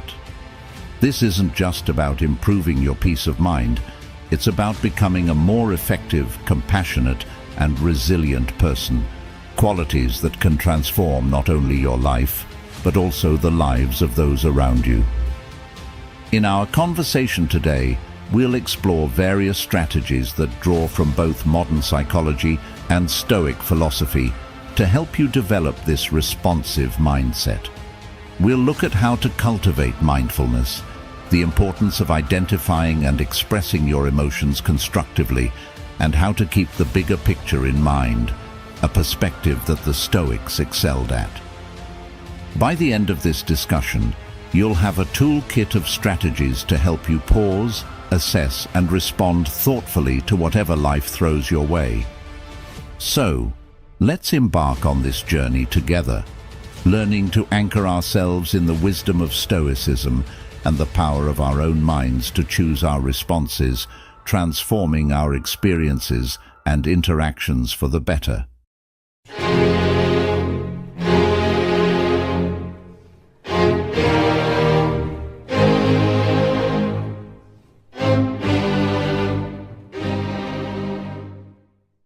In our journey to understand the essence of responding over reacting, we delve into a realm where every thought and action is deliberate, echoing the profound teachings of Stoicism.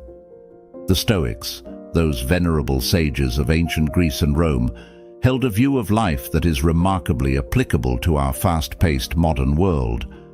They taught the value of mastering one's emotions and reactions, emphasizing that true power lies in our ability to choose our response to any given situation. So, why is it so vital to cultivate a response rather than a knee-jerk reaction? Imagine you're in a tense meeting or facing a personal challenge. The default human behavior is often to react instinctively, driven by the immediate surge of emotions. This reaction, though natural, is seldom in our best interest in the long run. It can escalate conflicts, hurt relationships, and lead to decisions we might later regret. Here's where the Stoic wisdom shines through. The Stoics believed in living according to nature and reason, advocating for a life where every action is guided by virtue and rational thought.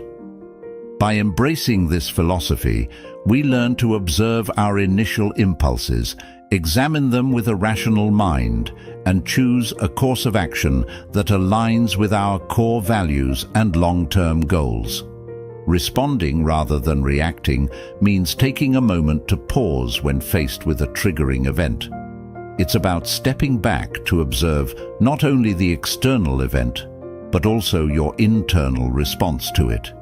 This reflective pause allows you to consider various outcomes and choose one that is reasoned, balanced, and most importantly, under your control.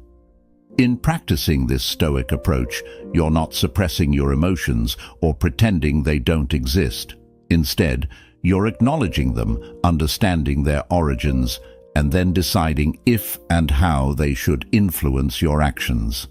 This approach empowers you to interact with the world in a way that maintains your inner peace and integrity, regardless of external circumstances. But the importance of responding over reacting extends beyond personal peace. It influences the quality of your relationships, the effectiveness of your leadership, and your resilience in the face of adversity. When you respond thoughtfully, You demonstrate respect, understanding, and empathy toward others' viewpoints and experiences, fostering more meaningful and constructive interactions. Strategies for training the mind. Embarking on a transformative journey to train the mind requires more than mere intention. It necessitates deliberate and sustained effort, much like the practices espoused by the Stoics. These ancient philosophers offer timeless insights that can anchor our modern approach to cultivating a responsive rather than reactive mind. Firstly, let's delve into the power of self-awareness, a cornerstone of Stoic philosophy. The Stoics emphasized the importance of introspection and understanding one's own thoughts and motivations. In our context, this means cultivating an acute awareness of our mental and emotional states. When you're aware of your thoughts and feelings, you're better equipped to manage them effectively. This heightened self-awareness allows you to recognize the onset of emotional reactions and provides the crucial first step in choosing a different, more reasoned response. Next, we explore the practice of pausing, a simple yet profound strategy. Marcus Aurelius, a Stoic emperor, often spoke of the space between stimulus and response, the space where we have the power to choose our actions. By cultivating the habit of pausing, even just for a few seconds, we give ourselves the opportunity to step back from our immediate impulses. This pause can be filled with a deep breath, a moment of reflection, or a brief meditation. It's in this space that we can consult our inner Stoic, asking ourselves what virtue calls for in this moment and what response aligns with our highest self. Another pivotal strategy is reframing our perspective, a technique that Stoics use to maintain equanimity in the face of adversity. This involves consciously choosing to view a situation from a different angle, one that reduces its emotional charge and reveals alternative ways to engage with it. For instance, instead of seeing a challenging work situation as a threat, you might reframe it as an opportunity to grow and demonstrate resilience. By changing our narrative, we shift our emotional responses and open up new possibilities for action. Moreover, the Stoics were advocates of focusing on what we can control and letting go of what we cannot.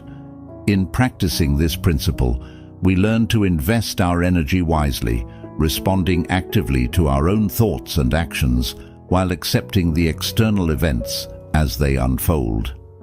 This doesn't mean being passive or indifferent.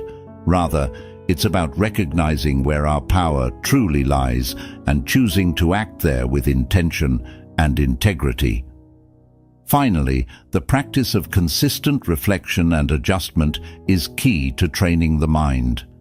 The Stoics engaged in daily self-examination, assessing their actions and progress toward virtue. Similarly, we can end our day by reflecting on our responses, celebrating our successes in choosing thoughtful actions, and learning from the times we fell back into reactivity. This ongoing process of self-assessment and improvement fosters a responsive mindset and cultivates the wisdom and balance that Stoicism so highly values. By integrating these strategies into our daily lives, we not only honor the legacy of the Stoics, but also empower ourselves to live with greater purpose, calm, and effectiveness.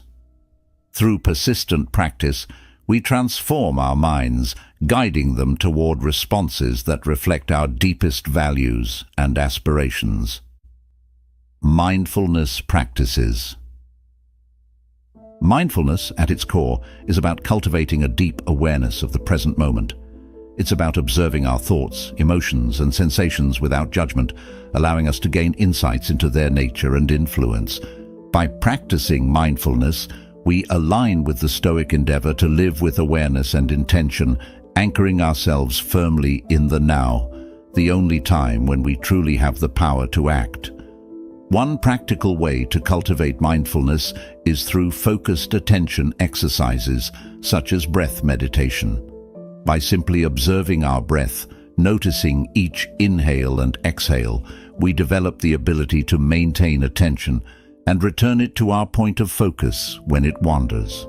This practice is not just about relaxation, it's a training ground for the mind, enhancing our ability to concentrate and remain present amid life's distractions and challenges.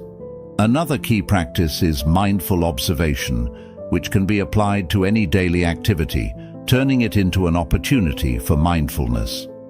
Whether you're eating, walking, or even performing mundane tasks, you can practice being fully engaged with the activity, observing every aspect with curiosity and openness. This not only enriches the experience itself, but also strengthens your ability to remain focused and responsive in various situations. Body scan meditation is another powerful mindfulness technique that fosters body awareness and presence. By attentively scanning through different parts of the body, we not only cultivate a greater connection with our physical selves, but also learn to recognize and release stored tensions and emotions. This practice echoes the Stoic reflection on the nature of bodily experiences and the importance of not allowing them to unduly influence our rational minds. Incorporating mindfulness into our interactions with others can also transform our relationships and communication. By being fully present with others, listening attentively, and observing without judgment, we foster deeper understanding and connection. This practice aligns with the Stoic value of empathy and the recognition that others, too, are rational beings navigating their own challenges and experiences. By embracing these mindfulness practices, we walk a path tread by the Stoics, one that leads to greater clarity, tranquility, and effectiveness in our actions. As we cultivate a mindful presence, we equip ourselves with the tools to respond to life's inevitable challenges with grace, wisdom, and composure, embodying the best of what it means to live a Stoic-inspired life. Implementing response over reaction. Now let's transition our focus toward the pragmatic application of our newfound mindfulness and Stoic insights, aiming to cultivate a lifestyle where responding thoughtfully overshadows reactive impulses. This journey to implementing a response over reaction is not merely about suppressing natural reflexes. Rather, it's about enriching our engagement with life, echoing the Stoic virtue of living with deliberate intention and rationality. To embody the principles we've discussed, it's crucial to establish daily practices that reinforce the art of responding. Imagine you're faced with a challenging situation, perhaps a disagreement at work or an unforeseen setback. The immediate impulse might be to react emotionally, driven by frustration or disappointment.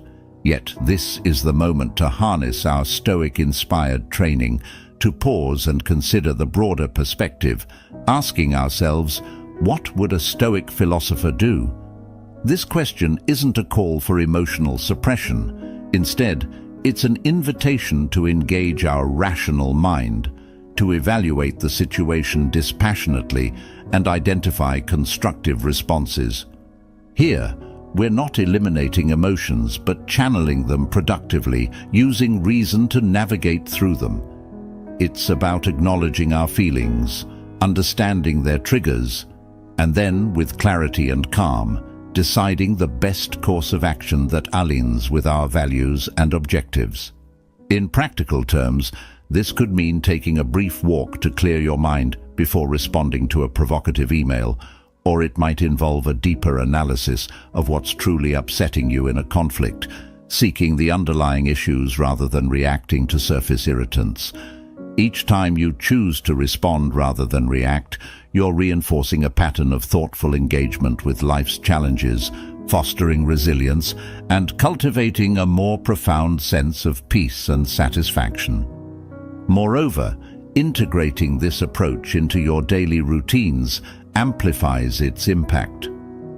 Begin your day with a reflection on your intentions, reminding yourself of your commitment to respond thoughtfully across various contexts.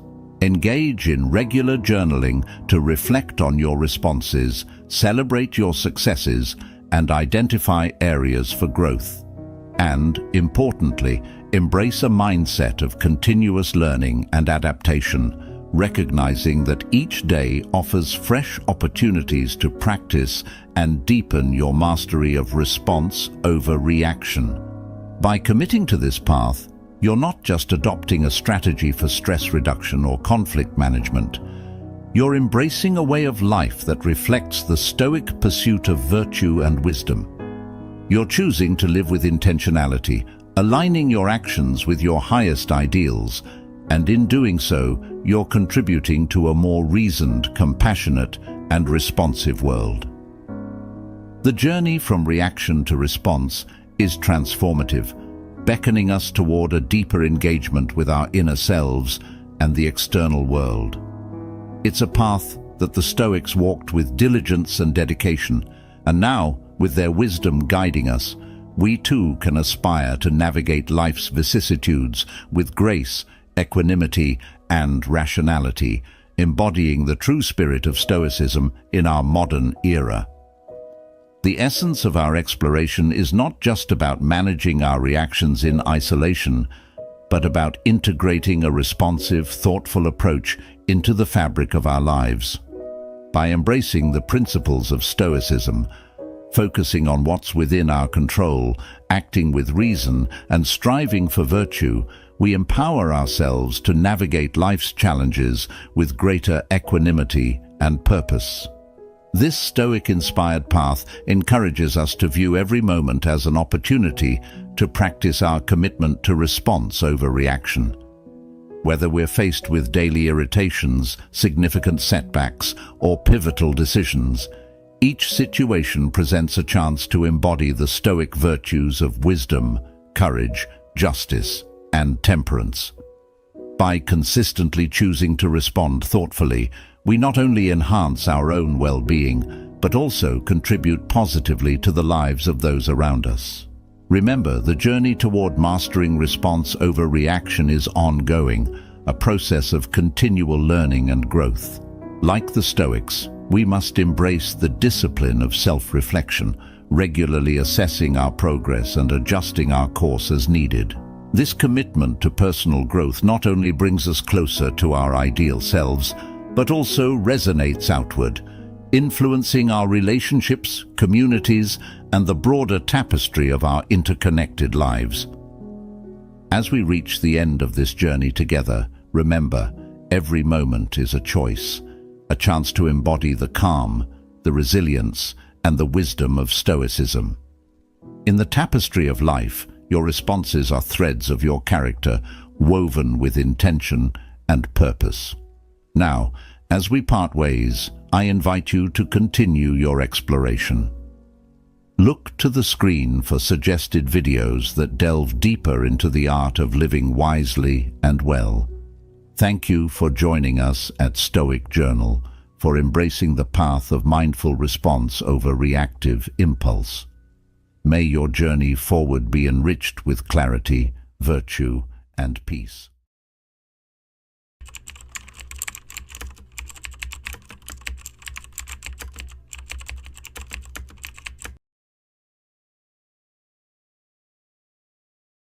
In the chaos of our daily lives, it's easy to feel like we're drowning in a sea of stress and uncertainty. Yet, there's a way to find calm amidst the storm, a path to inner peace that has stood the test of time. Picture this. Despite everything that's thrown at you, work pressures, personal conflicts, unexpected challenges, you can stand firm, unshaken, and serene. This isn't just a dream. It's the essence of Stoicism, a philosophy that teaches us how to master our emotions and reactions to live a more fulfilled life. Today, we're diving into the heart of Stoicism, exploring 10 timeless principles that can transform the way you navigate life's inevitable ups and downs. These principles are not abstract theories, but practical tools that you can apply every day to build resilience and inner strength. Whether you're struggling with a difficult relationship, feeling overwhelmed by your responsibilities, or simply seeking a deeper sense of purpose, the wisdom of Stoicism offers profound insights and practical strategies to help you thrive. Stay with me as we journey through these powerful Stoic teachings, from learning how to maintain a firm purpose in life to mastering the art of emotional control. Each principle is a stepping stone to a life where external events no longer dictate your inner peace. By the end of this video, you'll have the knowledge and tools to cultivate a state of calm and confidence no matter what life throws your way. So let's embark on this transformative journey together and discover how the ancient wisdom of Stoicism can help you achieve unshakable tranquility and true happiness. If you appreciate what we're doing here, a simple free favor I'll ask from you is to hit the subscribe button and don't skip any part of the video. Principle number 1. Firm purposes. Imagine setting sail on a vast ocean without a clear destination. You drift aimlessly, subject to every shift in the wind and wave. That's what life feels like without a firm purpose, directionless and vulnerable to external forces. Epictetus emphasized the importance of having clear, firm purposes. He said, "Difficulties show a person's character, and the greater the difficulty, the more glory in surmounting it." This isn't just a philosophical musing, it's a call to action. When you have a firm purpose, it's like having a compass that guides you through life's tumultuous seas. This purpose doesn't appear out of nowhere. It's crafted through moments of deep reflection on what truly matters to you. It's not just about career goals or personal achievements, but also about the principles and values you want to dedicate your life to. What do you stand for? What kind of person do you aspire to be? These are the questions you need to answer to find your firm purpose. Once you identify your purpose, it acts as an anchor, grounding you amidst the chaos.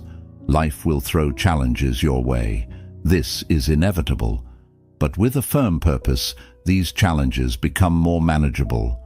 They turn from insurmountable mountains into stepping stones that you can climb.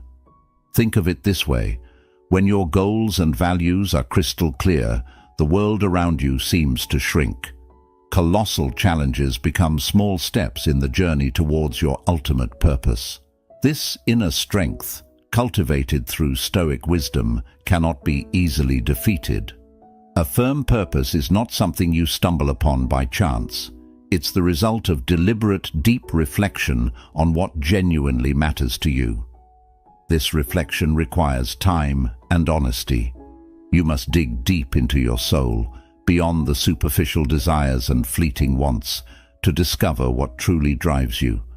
This might involve re-evaluating your life's direction, shedding old habits, or embracing new perspectives. It's a continuous process of self-discovery and alignment with your true self. Once you've found this purpose and ingrained it into your heart, the next step is to apply diligence to protect and nurture it. This involves perseverance and a steadfast commitment to your goals. It's about showing up every day, even when the going gets tough. It's about pushing through setbacks and failures, knowing that they are part of the journey. Remember, a firm purpose isn't just a destination, it's a guiding light that helps you navigate life's journey with confidence and resilience. Think of a firm purpose as a beacon in the night. It not only guides you, but also provides a sense of security and stability. When life's whirlwinds try to pull you off course, your firm purpose acts as a lifebuoy, keeping you from sinking into the sea of emotions and difficult circumstances. This is the power of Stoicism.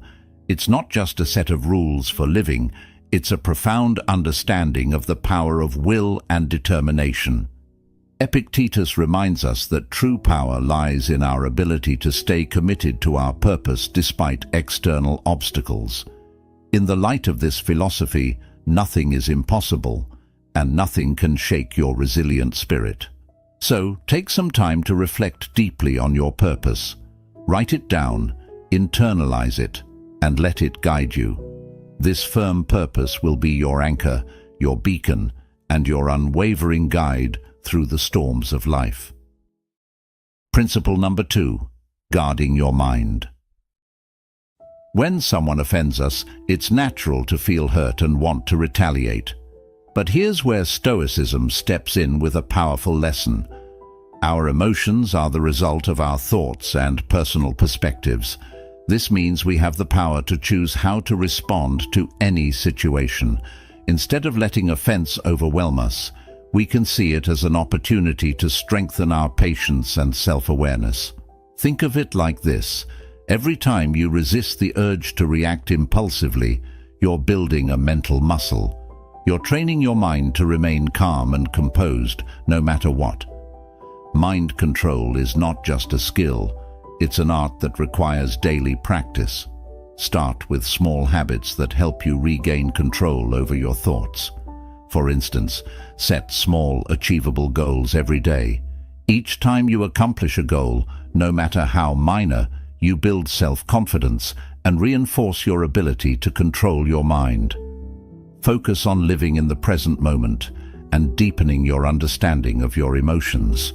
When you start to realize that you have the power to choose your reactions, you'll become resilient to challenges and less swayed by negative emotions. Consider the story of a baker who dedicates every day to perfecting their craft. This baker isn't swayed by excessive criticism or praise. They focus solely on improving their skills, paying no mind to external opinions. This single-minded dedication allows them to achieve true freedom and inner peace. Similarly, by guarding your mind against external influences, you can focus on your own growth and well-being. Guarding your mind also involves setting boundaries. Be mindful of what you allow into your mental space. Just as you wouldn't let garbage into your home, don't let negative thoughts, toxic people, or harmful media clutter your mind. Surround yourself with positive influences that uplift and inspire you. Read books that expand your knowledge. Engage in conversations that challenge and grow your thinking, and spend time with people who support and encourage you. Stoic philosophy isn't just a classical discipline, it's a powerful tool for modern life. By learning to control our minds and handle our emotions maturely, we can achieve genuine peace and freedom amidst a volatile and uncertain world. This isn't about suppressing emotions, but understanding them deeply and responding in a way that aligns with our values and purpose. One practical technique is to practice mindfulness or meditation. These practices help you become more aware of your thoughts and emotions, creating a gap between stimulus and response. In that gap lies your power and freedom. By regularly practicing mindfulness, you train your mind to observe without immediately reacting, giving you greater control over your emotional landscape. Another aspect of guarding your mind is cultivating a growth mindset. Embrace challenges as opportunities for growth rather than threats to your comfort. When you encounter difficulties, remind yourself that every obstacle is a chance to become stronger and wiser. This shift in perspective can transform how you experience adversity, making you more resilient and less susceptible to negative influences. Remember, guarding your mind is a lifelong journey. It's about consistently choosing to focus on what you can control, your thoughts, your responses, and your attitudes. It's about rejecting the victim mentality and embracing the role of an active creator of your own experience. The more you practice, the more natural it becomes, and soon enough, you'll find that external events have less and less power over your inner peace. Principle number 3, handling criticism.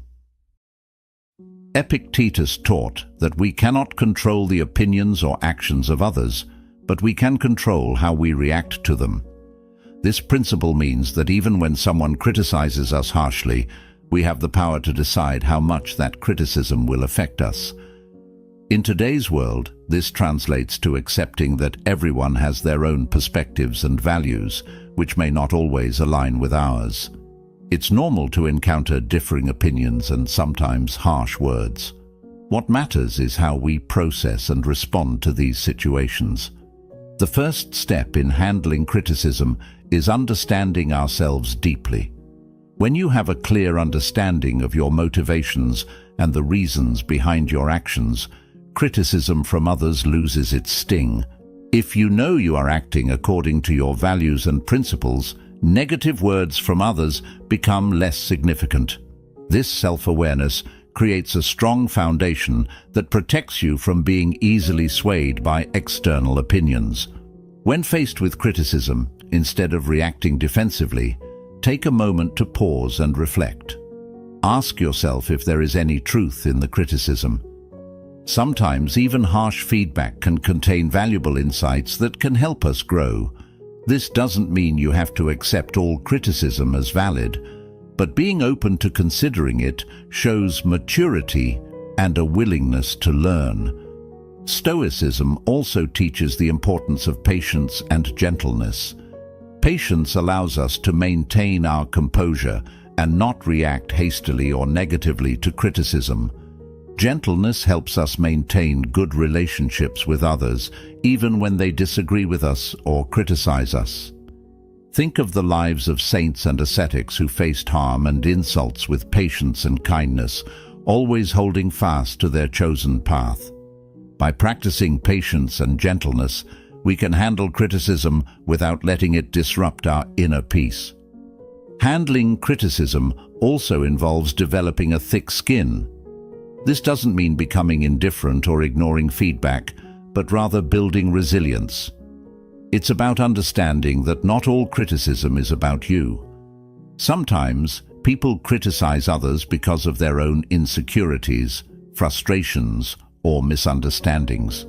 By recognizing this, you can depersonalize the criticism and not let it affect your self-worth. Remember that you have the power to choose your response. This freedom is central to Stoic philosophy. Just because someone criticizes you doesn't mean you have to accept their judgment as the final word on your character or abilities. You can choose to take what's useful and discard the rest. This selective approach to handling criticism allows you to grow without being weighed down by negativity. Engaging in constructive dialogue is another effective way to handle criticism. If the criticism comes from someone close, like a friend or family member, consider discussing it with them. Ask for clarification and express your perspective calmly. This not only helps resolve any misunderstandings, but also strengthens your relationships by fostering open communication and mutual respect. Handling criticism effectively can inspire others. When people see you responding to criticism with grace, composure, and a willingness to learn, they are likely to admire your strength and follow your example. You become a role model for resilience and emotional intelligence, embodying the principles of Stoicism in everyday life. Principle number 4: transforming offense. Epictetus taught that what frightens and dismays us is not the events themselves, but how we think about them. This means that when someone offends you, it's not their words or actions that hurt you, but rather your perception and reaction to those words or actions. In other words, the power lies within you to decide how much an offense will impact you. This principle is liberating because it shifts the control from external circumstances to your internal world. Transforming offense isn't about denying your emotions. It's natural to feel hurt or angry when you're offended. Stoicism teaches us to acknowledge these emotions without being controlled by them.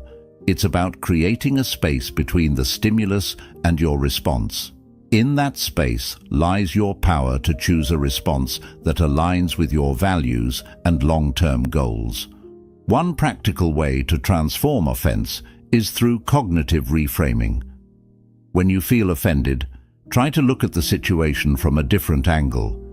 Instead of focusing on the negative, ask yourself what you can learn from this experience. This doesn't mean you have to agree with the offender, but it allows you to extract any potential lessons and grow from them. For instance, if a friend criticizes your lifestyle choices, instead of taking it personally, consider if there's any merit to their observation, or if it's an opportunity to affirm your commitment to your values. Stoicism also emphasizes the importance of empathy. When someone offends you, try to put yourself in their shoes. What might they be going through that caused them to act this way? This perspective can help you respond with compassion rather than anger.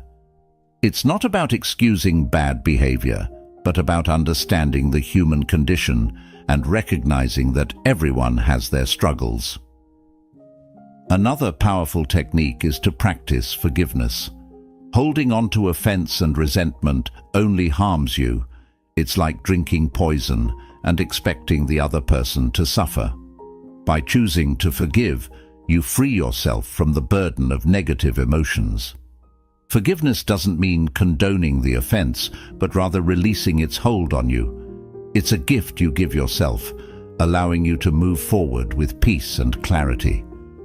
Stoic philosophy also teaches us that true strength lies in embracing and overcoming difficulties, not in avoiding them.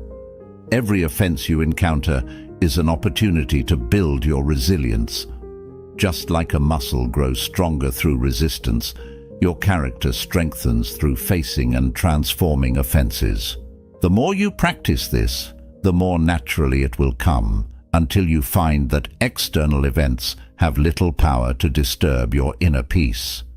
Remember that transforming offense is a practice. It's not something you perfect overnight. It requires patience, self-awareness, and a commitment to personal growth. Each time you choose to transform an offense, you're reinforcing a positive habit and making it easier to respond constructively in the future. Principle number 5. Overcoming fear and shame. Epictetus pointed out a profound truth. We are the ones who assign meaning to events, thus creating fear and shame within our souls. This means that these emotions are not inherent in the situations themselves, but are products of our interpretations. Once we understand this, we can begin to change the way we perceive and respond to fear and shame. Fear often arises from the unknown or the anticipation of negative outcomes. It's a natural response meant to protect us, but it can become debilitating if left unchecked. Stoicism teaches us to face our fears head-on. Instead of avoiding what scares us, we should examine it closely. Ask yourself, what exactly am I afraid of? Break it down into specific concerns. Often, you'll find that the fear loses its power when you analyze it rationally. For instance, imagine you're afraid of public speaking. This fear might stem from the worry of being judged or making mistakes. But by breaking it down, you realize that the audience is not there to judge you harshly. They are there to listen and learn. And even if you make a mistake, it's not the end of the world. Every speaker stumbles at some point. By facing this fear and preparing thoroughly, you gradually build confidence. Each time you speak, you chip away at the fear, and it becomes more manageable. Shame is a deep-seated emotion that can make us feel unworthy or flawed. It often stems from societal pressures or past mistakes. Stoicism teaches us to confront shame with courage and self-compassion. It's about accepting our imperfections and learning from our experiences rather than being defined by them. Consider a situation where you feel ashamed of a past mistake. Instead of allowing this shame to fester, face it directly. Reflect on the mistake and understand why it happened. What can you learn from it? How can you use this experience to grow and become a better person? This process of reflection and learning helps you transform shame into a valuable lesson rather than a source of self-loathing. Another powerful tool in overcoming shame is self-forgiveness. Holding on to shame keeps us trapped in a cycle of self-criticism. By forgiving ourselves, we release the heavy burden and allow ourselves to move forward. This doesn't mean excusing our mistakes, but acknowledging them, learning from them, and then letting them go. It's a crucial step in healing and personal growth. To practice overcoming fear and shame, start with small steps. Expose yourself gradually to situations that trigger these emotions. Use each experience as a learning opportunity. Over time, you'll build resilience and find that what once terrified or shamed you no longer has the same hold over you. This gradual exposure and reflection help to desensitize you to the fear and shame, making them more manageable. Stoicism also teaches the importance of community and support. Share your fears and feelings of shame with trusted friends or mentors. Opening up about these emotions can be liberating and provide you with new perspectives and encouragement. Often, you'll find that others have faced similar challenges and can offer valuable insights and support. Principle number 6. Anticipating obstacles. Epictetus suggested that by envisioning potential difficulties along our path, we prepare ourselves to face them calmly and thoughtfully. This isn't about being pessimistic or expecting the worst. It's about being realistic and ready for anything. When you anticipate obstacles, you're not caught off guard when they appear. Instead, you've already considered possible solutions and ways to manage your reactions. One practical way to anticipate obstacles is through a technique called premeditatio malorum, or the premeditation of evils. This involves taking time to visualize potential challenges and consider how you would respond to them. For example, before a big meeting, you might think about what could go wrong: technical difficulties, tough questions, or even personal nervousness. By envisioning these scenarios, you can plan your responses and reduce the impact of surprise. This practice isn't about dwelling on negativity, but about building mental resilience. When you've mentally rehearsed handling difficulties, you're less likely to be thrown off balance when they occur. You become more adaptable and capable of maintaining your composure, which is a hallmark of Stoic philosophy. Anticipating obstacles also means being flexible and open to change. Life rarely goes exactly as planned, and rigid expectations can lead to disappointment and stress. By anticipating that things may not go as expected, you can remain flexible and adjust your plans as needed. This adaptability is crucial for navigating life's uncertainties with grace and effectiveness. Another important aspect of anticipating obstacles is maintaining a balanced perspective. While it's useful to consider potential difficulties, it's equally important to recognize your strengths and resources. Acknowledge the skills, knowledge, and support systems you have that can help you overcome challenges. This balanced approach ensures that you're prepared without becoming overly anxious or negative. Anticipating obstacles helps build patience and perseverance. When you know that challenges are inevitable, you develop a long-term mindset that values persistence over immediate success. You become more patient with the process and more resilient in the face of setbacks. This endurance is a key component of Stoic philosophy, which emphasizes the importance of steadfastness and inner strength. Engaging in regular reflection can also enhance your ability to anticipate obstacles. Take time to review past experiences and identify patterns. What challenges did you face, and how did you overcome them? What strategies worked, and what could you improve? By learning from your experiences, you can better prepare for future obstacles and refine your approach to problem solving. Incorporating mindfulness practices can further strengthen your ability to anticipate and manage obstacles. Mindfulness helps you stay present and aware, allowing you to recognize potential challenges early and respond thoughtfully. It enhances your emotional regulation, ensuring that you remain calm and centered even in stressful situations. Principle number 7. Inner strength and response. Epictetus famously said, "It's not what happens to you, but how you react to it that matters." This simple yet profound statement underscores the essence of inner strength. Our true power lies not in altering external circumstances, but in mastering our inner responses. When faced with adversity, whether it's severe criticism from a trusted friend or an unexpected setback, we have the freedom to choose our response.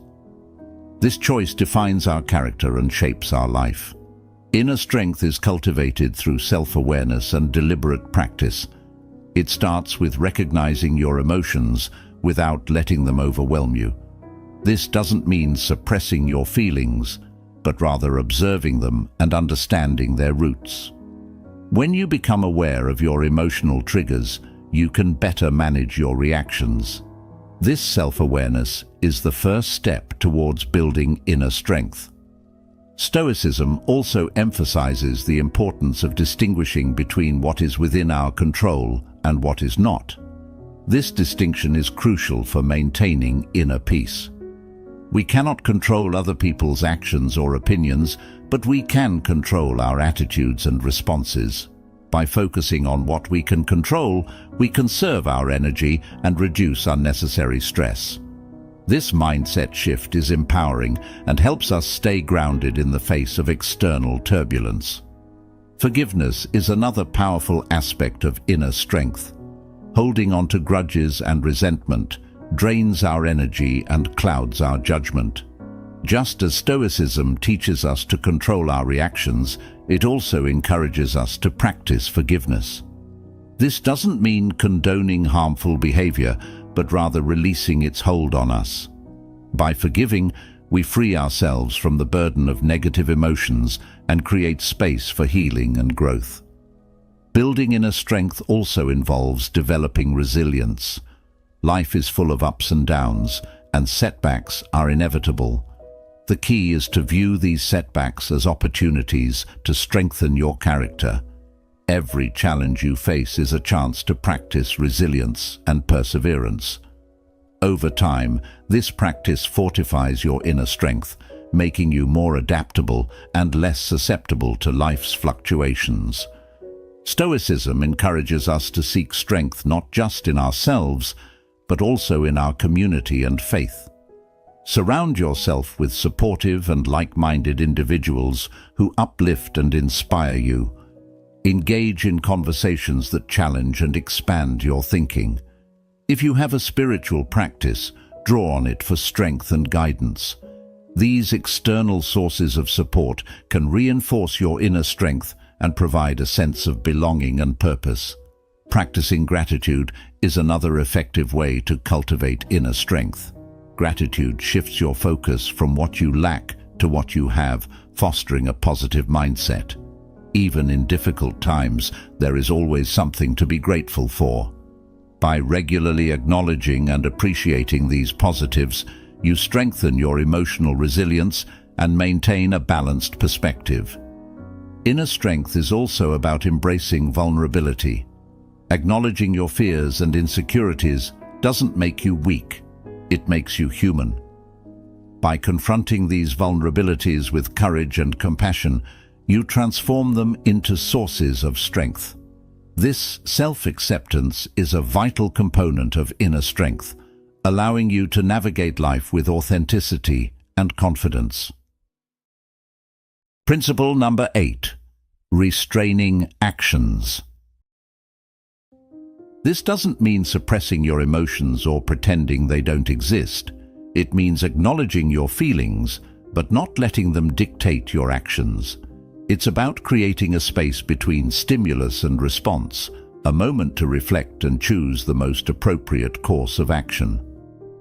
This practice of pausing and reflecting is powerful and can transform how you interact with the world. Consider the example of driving in heavy traffic. Someone cuts you off, and your immediate reaction might be anger or even road rage. Instead of acting on this impulse, Stoicism encourages you to pause and consider your response. Will honking or shouting make the situation better? Probably not. By choosing to remain calm, you maintain control over your emotions and actions, leading to a more peaceful and less stressful experience. Another aspect of restraining actions is the ability to delay gratification. In our fast-paced world, we're often tempted to seek immediate rewards and avoid discomfort. However, Stoicism teaches us the value of patience and perseverance. By delaying gratification and working towards long-term goals, we cultivate discipline and resilience. This principle also applies to how we communicate with others. In moments of heated discussion or conflict, it's easy to let emotions take over and say things we might later regret. Stoicism teaches us to practice restraint in our words. Before speaking, consider the impact of your words. Are they constructive? Do they reflect your values? By speaking mindfully and with intention, you can build stronger, more respectful relationships. Practicing self-restraint requires self-awareness and discipline. It's about being conscious of your impulses and actively choosing to control them. This might involve setting personal boundaries, practicing mindfulness, or developing new habits that support your goals. For instance, if you tend to procrastinate, create a structured schedule that helps you stay focused and productive. If you struggle with anger, practice relaxation techniques that help you remain calm in stressful situations. Stoicism also emphasizes the importance of acting according to reason rather than impulse. This means making decisions based on thoughtful consideration of the situation and its consequences. Imagine you're faced with a significant decision at work. Instead of making a hasty choice, take the time to gather information, weigh the pros and cons, and consider how your decision aligns with your values and goals. This reasoned approach leads to better outcomes and a greater sense of control. Restraining actions is not about becoming passive or avoiding action altogether. It's about being deliberate and intentional in our choices. It's about understanding that our actions have consequences and taking responsibility for them. By practicing self-restraint, we become more effective in achieving our goals and maintaining our inner peace. Engaging in regular reflection can also enhance your ability to restrain actions. Take time each day to review your behavior and consider where you could have exercised more restraint.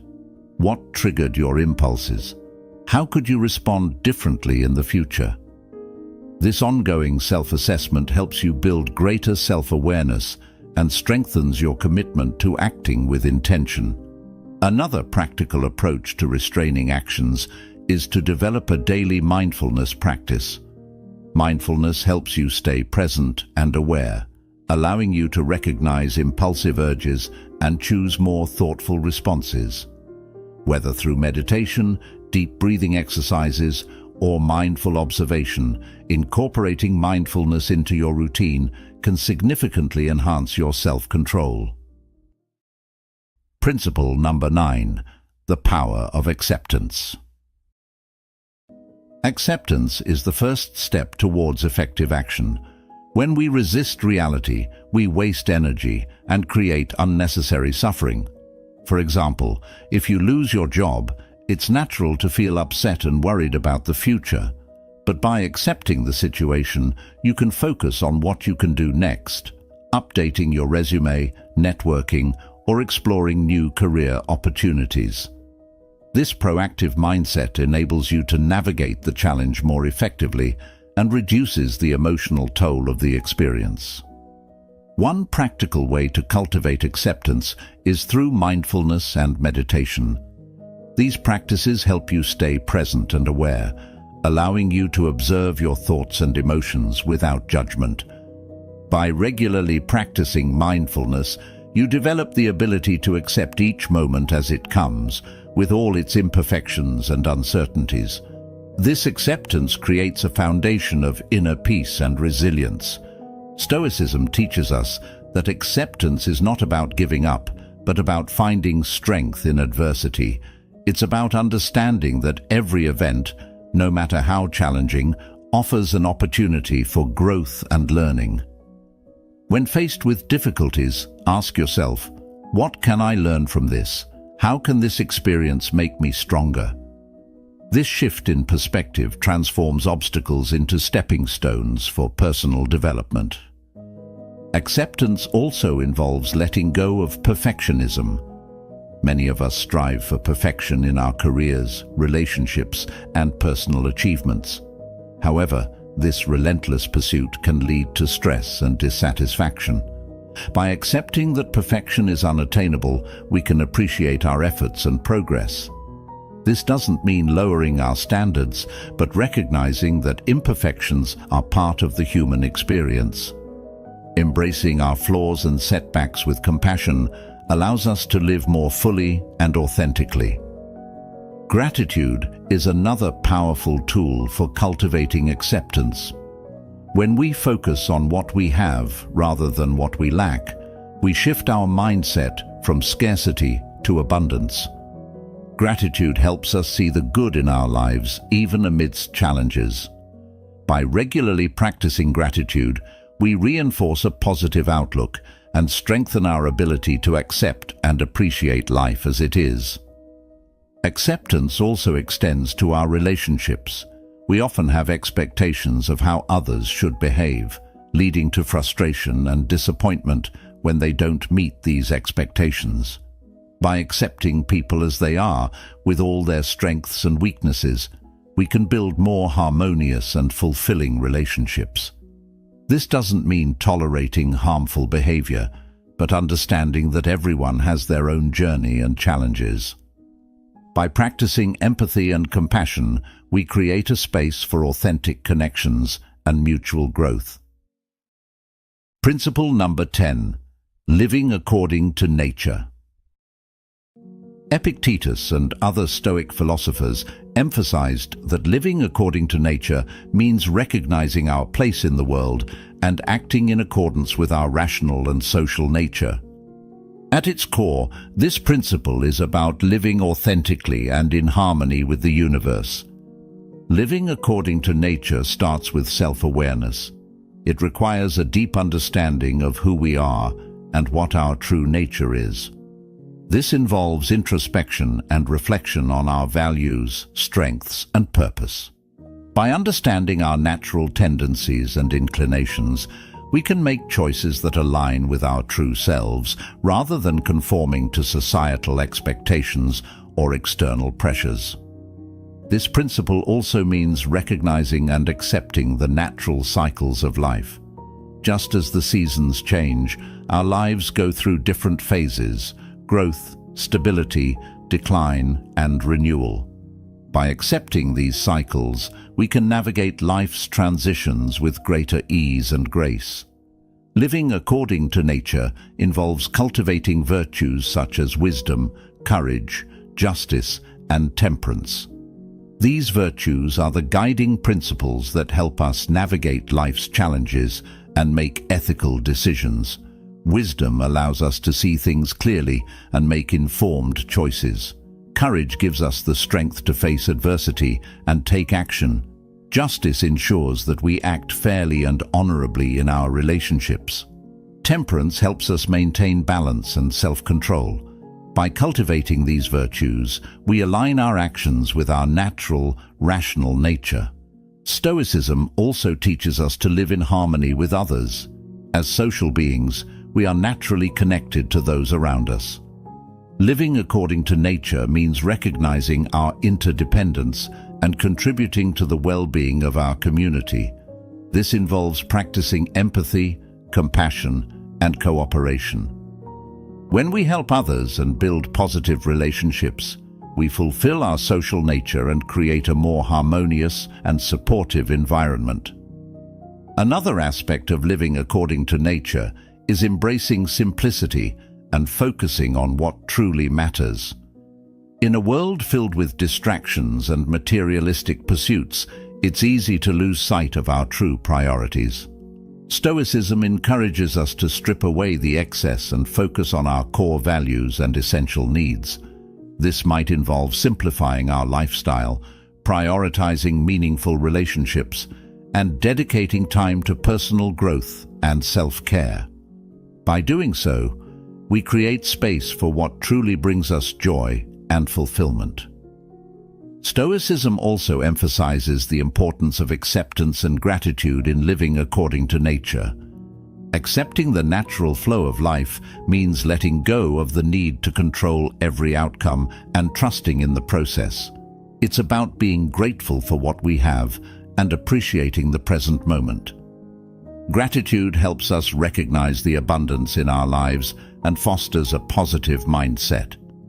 By focusing on the good, we cultivate a sense of contentment and peace. Living according to nature requires us to be mindful of our impact on the environment. As part of the natural world, we have a responsibility to care for the planet and preserve its resources. This involves making sustainable choices, reducing waste, and respecting the delicate balance of ecosystems. By living in an environmentally conscious way, we honor our connection to nature and contribute to the well-being of future generations. Incorporating mindfulness into our daily lives can enhance our ability to live according to nature. Mindfulness helps us stay present and aware, allowing us to make intentional choices that align with our true selves. Whether through meditation, deep breathing, or mindful observation, these practices help us connect with our inner nature and the world around us. They encourage us to slow down, reflect, and act with purpose. As we conclude our journey through these Stoic principles, remember this: true power lies not in controlling the world around you, but in mastering your own mind and actions. Embrace the wisdom of Stoicism and let it guide you to a life of inner peace, resilience, and fulfillment. Thank you for being a part of Stoic Journal. If you found this video helpful, be sure to check out one of the suggested videos on the screen. Stay strong, stay grounded, and continue your path to wisdom.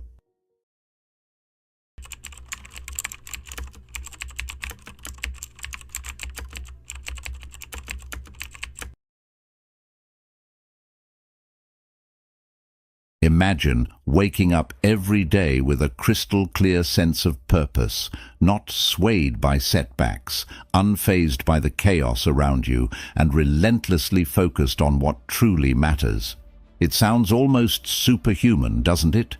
Yet this was the everyday reality for one of the most powerful men in ancient history. Marcus Aurelius, a Roman emperor and a Stoic philosopher. His personal notes, a collection that has survived millennia, aren't just musings of a bygone era, but are startlingly relevant advice on how to harness the power of self-discipline amidst the noise of life. Today, we're diving deep into the heart of Stoicism, exploring its principles not as abstract concepts, but as practical tools for living a more disciplined, fulfilled life.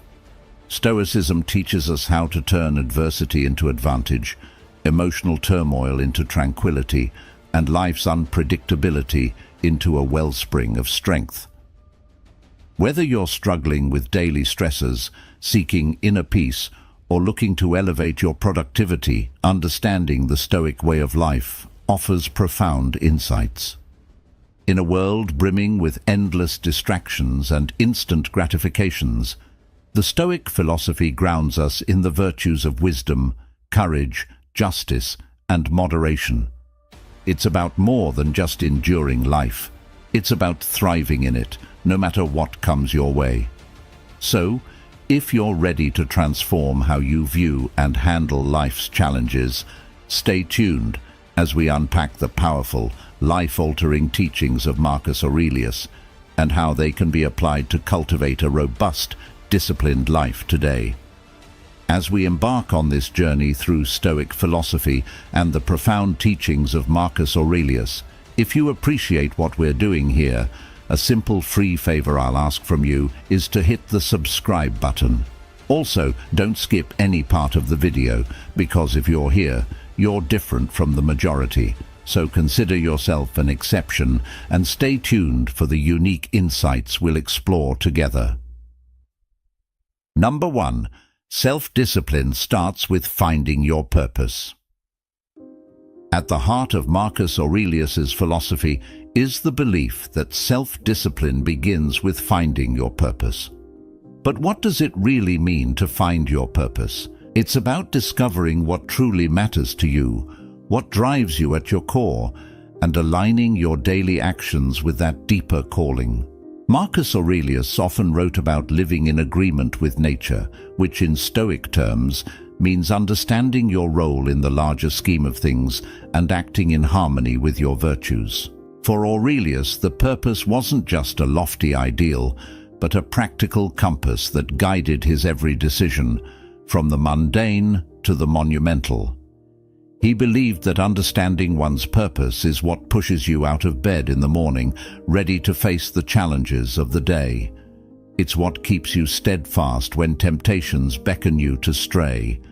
And it's not about grandiose achievements or external accolades, but about fulfilling the duties that life has laid out for you, performing each task with commitment and integrity. In a modern context, finding your purpose can often feel overwhelming.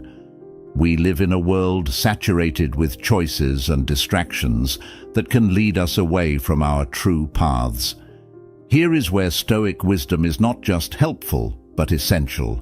Stoicism teaches us to peel back the layers of superficial desires and fleeting emotions to reveal what is truly essential for our well-being and growth. It encourages us to ask ourselves, what is truly worth my time and energy? How can my actions today contribute to the greater good and to my personal development? As we explore how to apply this principle in our lives, think about what you are naturally drawn to, where you find deep satisfaction, or what challenges you are motivated to solve. These are clues to your purpose. And once identified, the Stoic practice of daily reflection becomes invaluable. By continuously aligning your actions with your purpose, by saying no to what doesn't serve you and yes to what does, you cultivate the self-discipline necessary to live a meaningful and impactful life. Let's take this insight from Marcus Aurelius and apply it daily. Ask yourself each morning, what am I meant to do today? And each evening, have I lived true to my purpose? Over time, this practice will not only build self-discipline, but also transform your life into a more purposeful and fulfilling journey. Number 2, count on yourself. When Marcus Aurelius wrote about self-discipline, a recurring theme in his reflections was the importance of relying on oneself. Count on yourself is not just about self-reliance, but an integral part of the Stoic philosophy, which emphasizes the importance of personal accountability and independence. This isn't about isolation or rejecting assistance from others. Rather, it's about recognizing that the ultimate responsibility for our actions, reactions, and personal growth rests within us. In Stoicism, the idea of focusing on what is within our control is paramount. Aurelius often discussed the power of the self in confronting whatever challenges life throws our way. By counting on ourselves, we tap into our inner resilience and strength.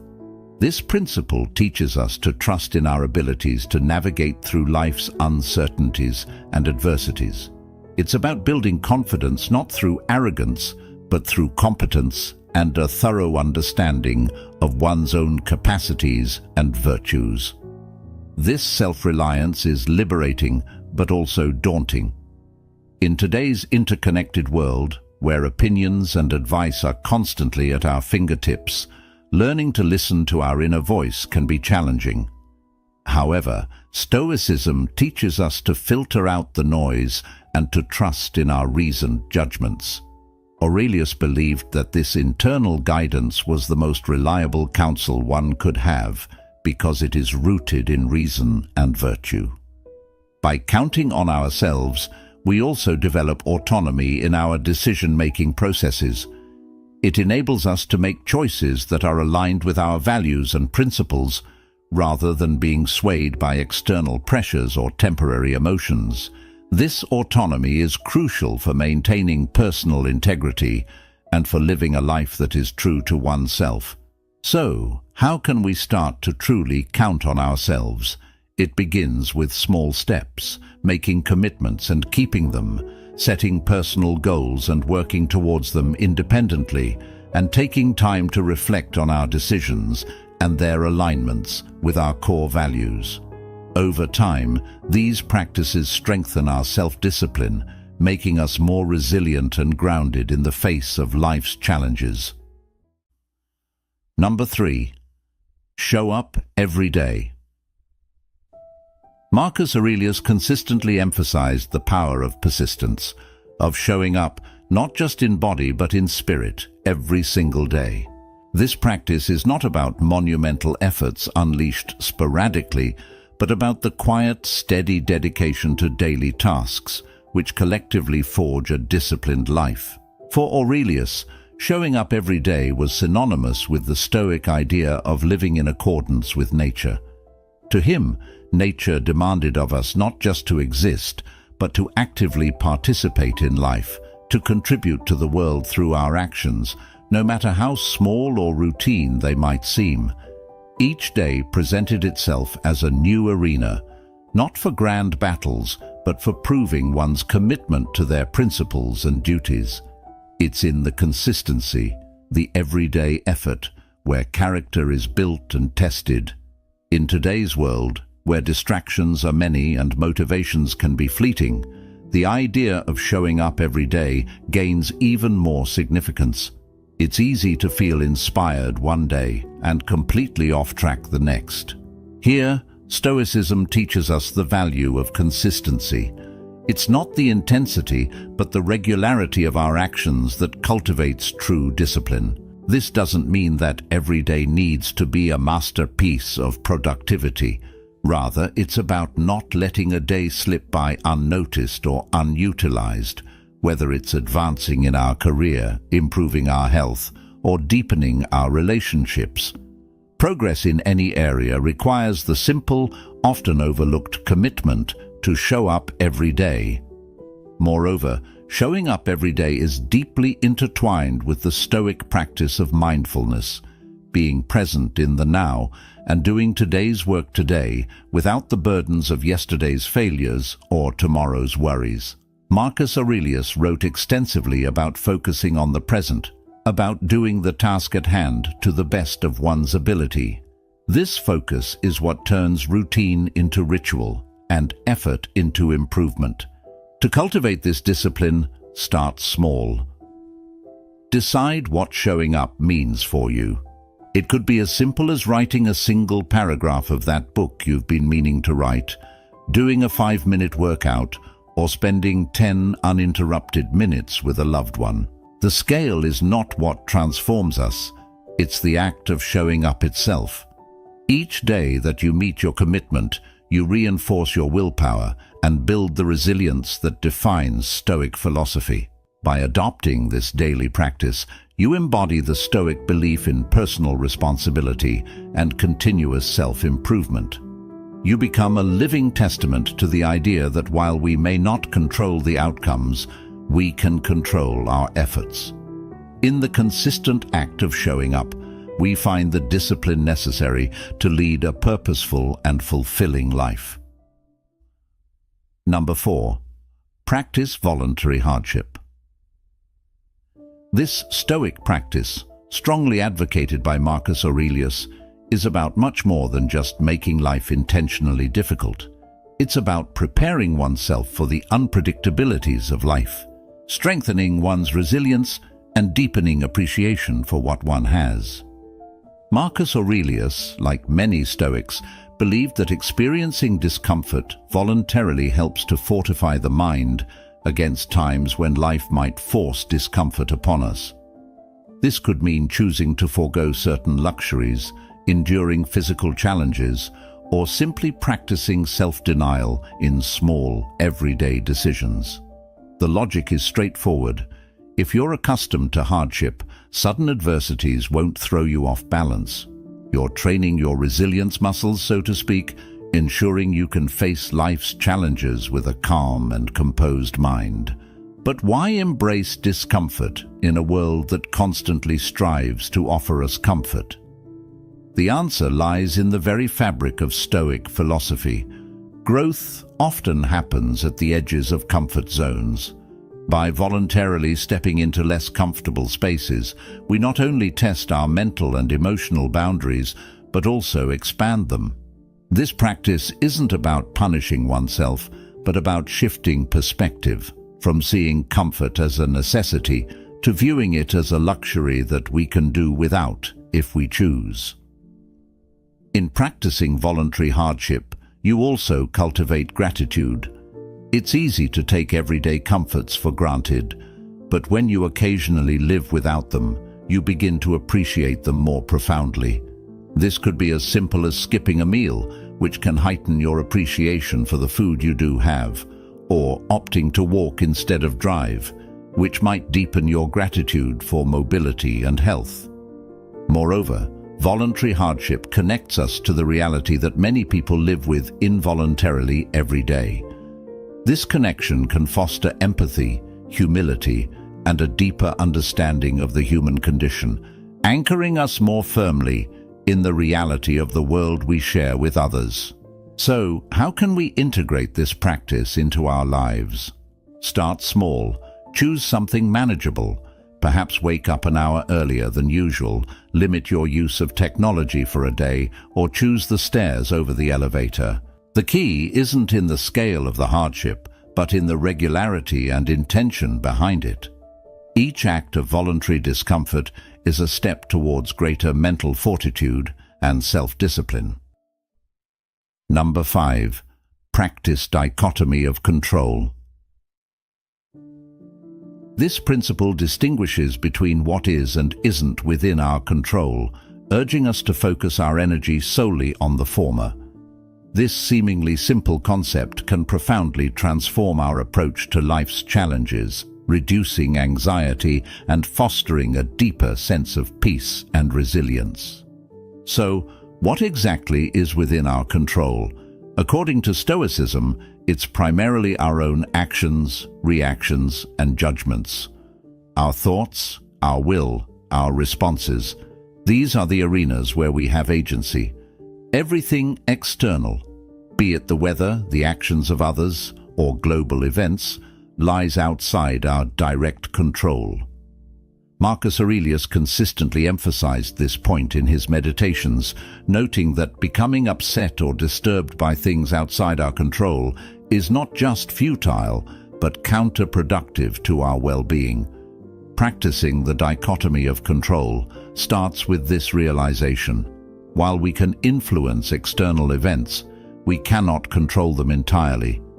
The Stoic learns to accept this fact, not passively, but as a liberating truth. By focusing on our own actions and letting go of our attachment to outcomes, we can maintain our tranquility and effectiveness regardless of circumstances. This doesn't mean we become indifferent or detached from the world. Instead, we engage with it more constructively, channeling our efforts where they can actually make a difference. In daily life, applying the dichotomy of control means asking ourselves, is this within my control? Before reacting to any situation. If it's not, the Stoic practice is to let it go and move on. This is easier said than done, of course. It requires practice, mindfulness, and the occasional reminder to ourselves of what truly lies within our sphere of influence. Moreover, this practice has practical implications for how we set goals and expect outcomes.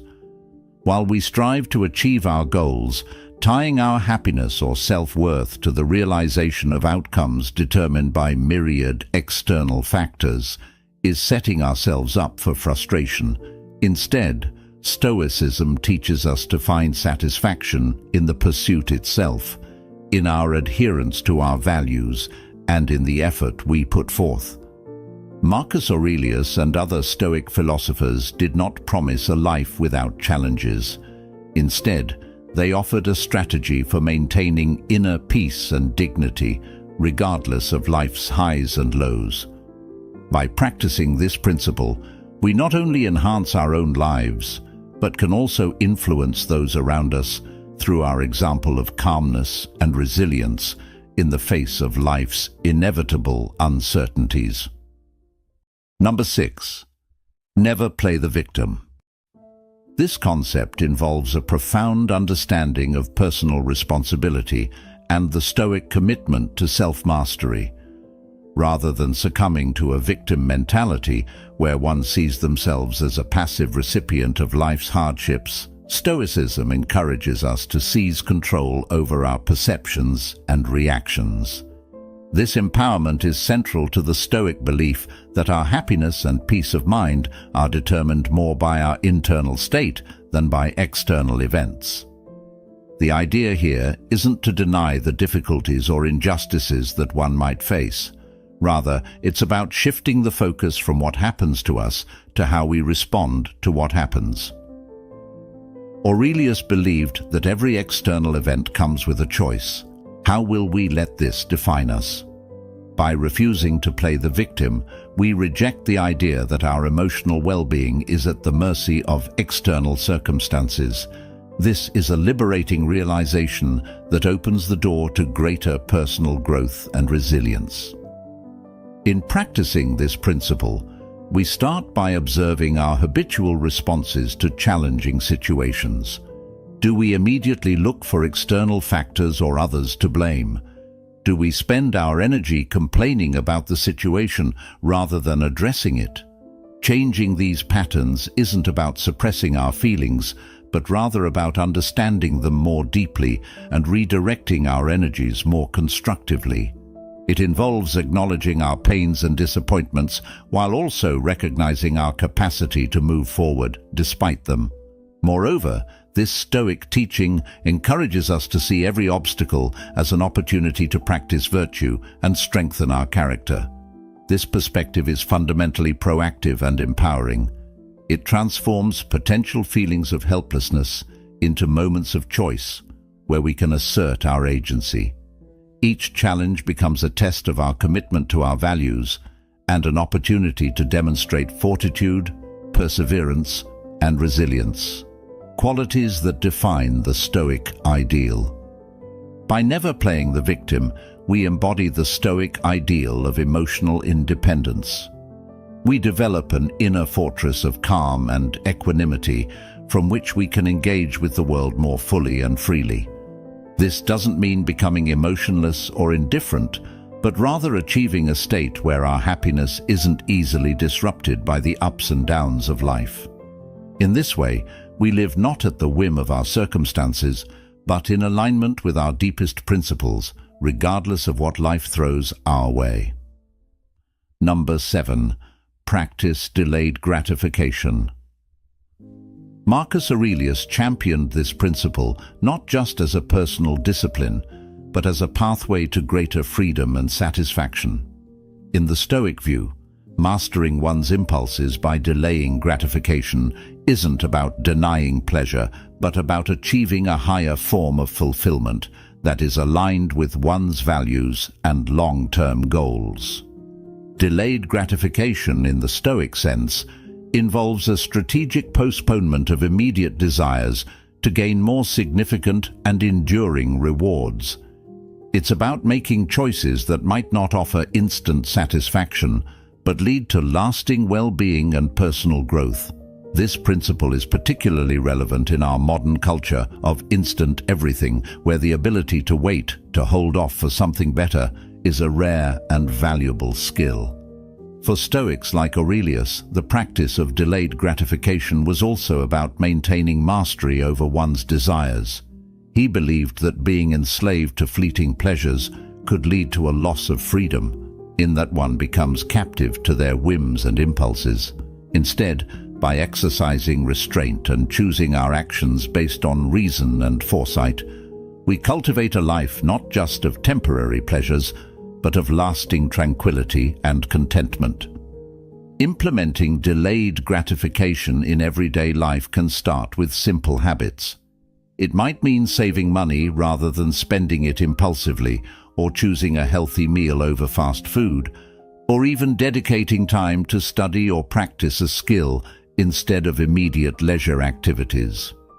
Each of these choices reinforces the Stoic practice of prioritizing long-term benefits over short-term ease or pleasure.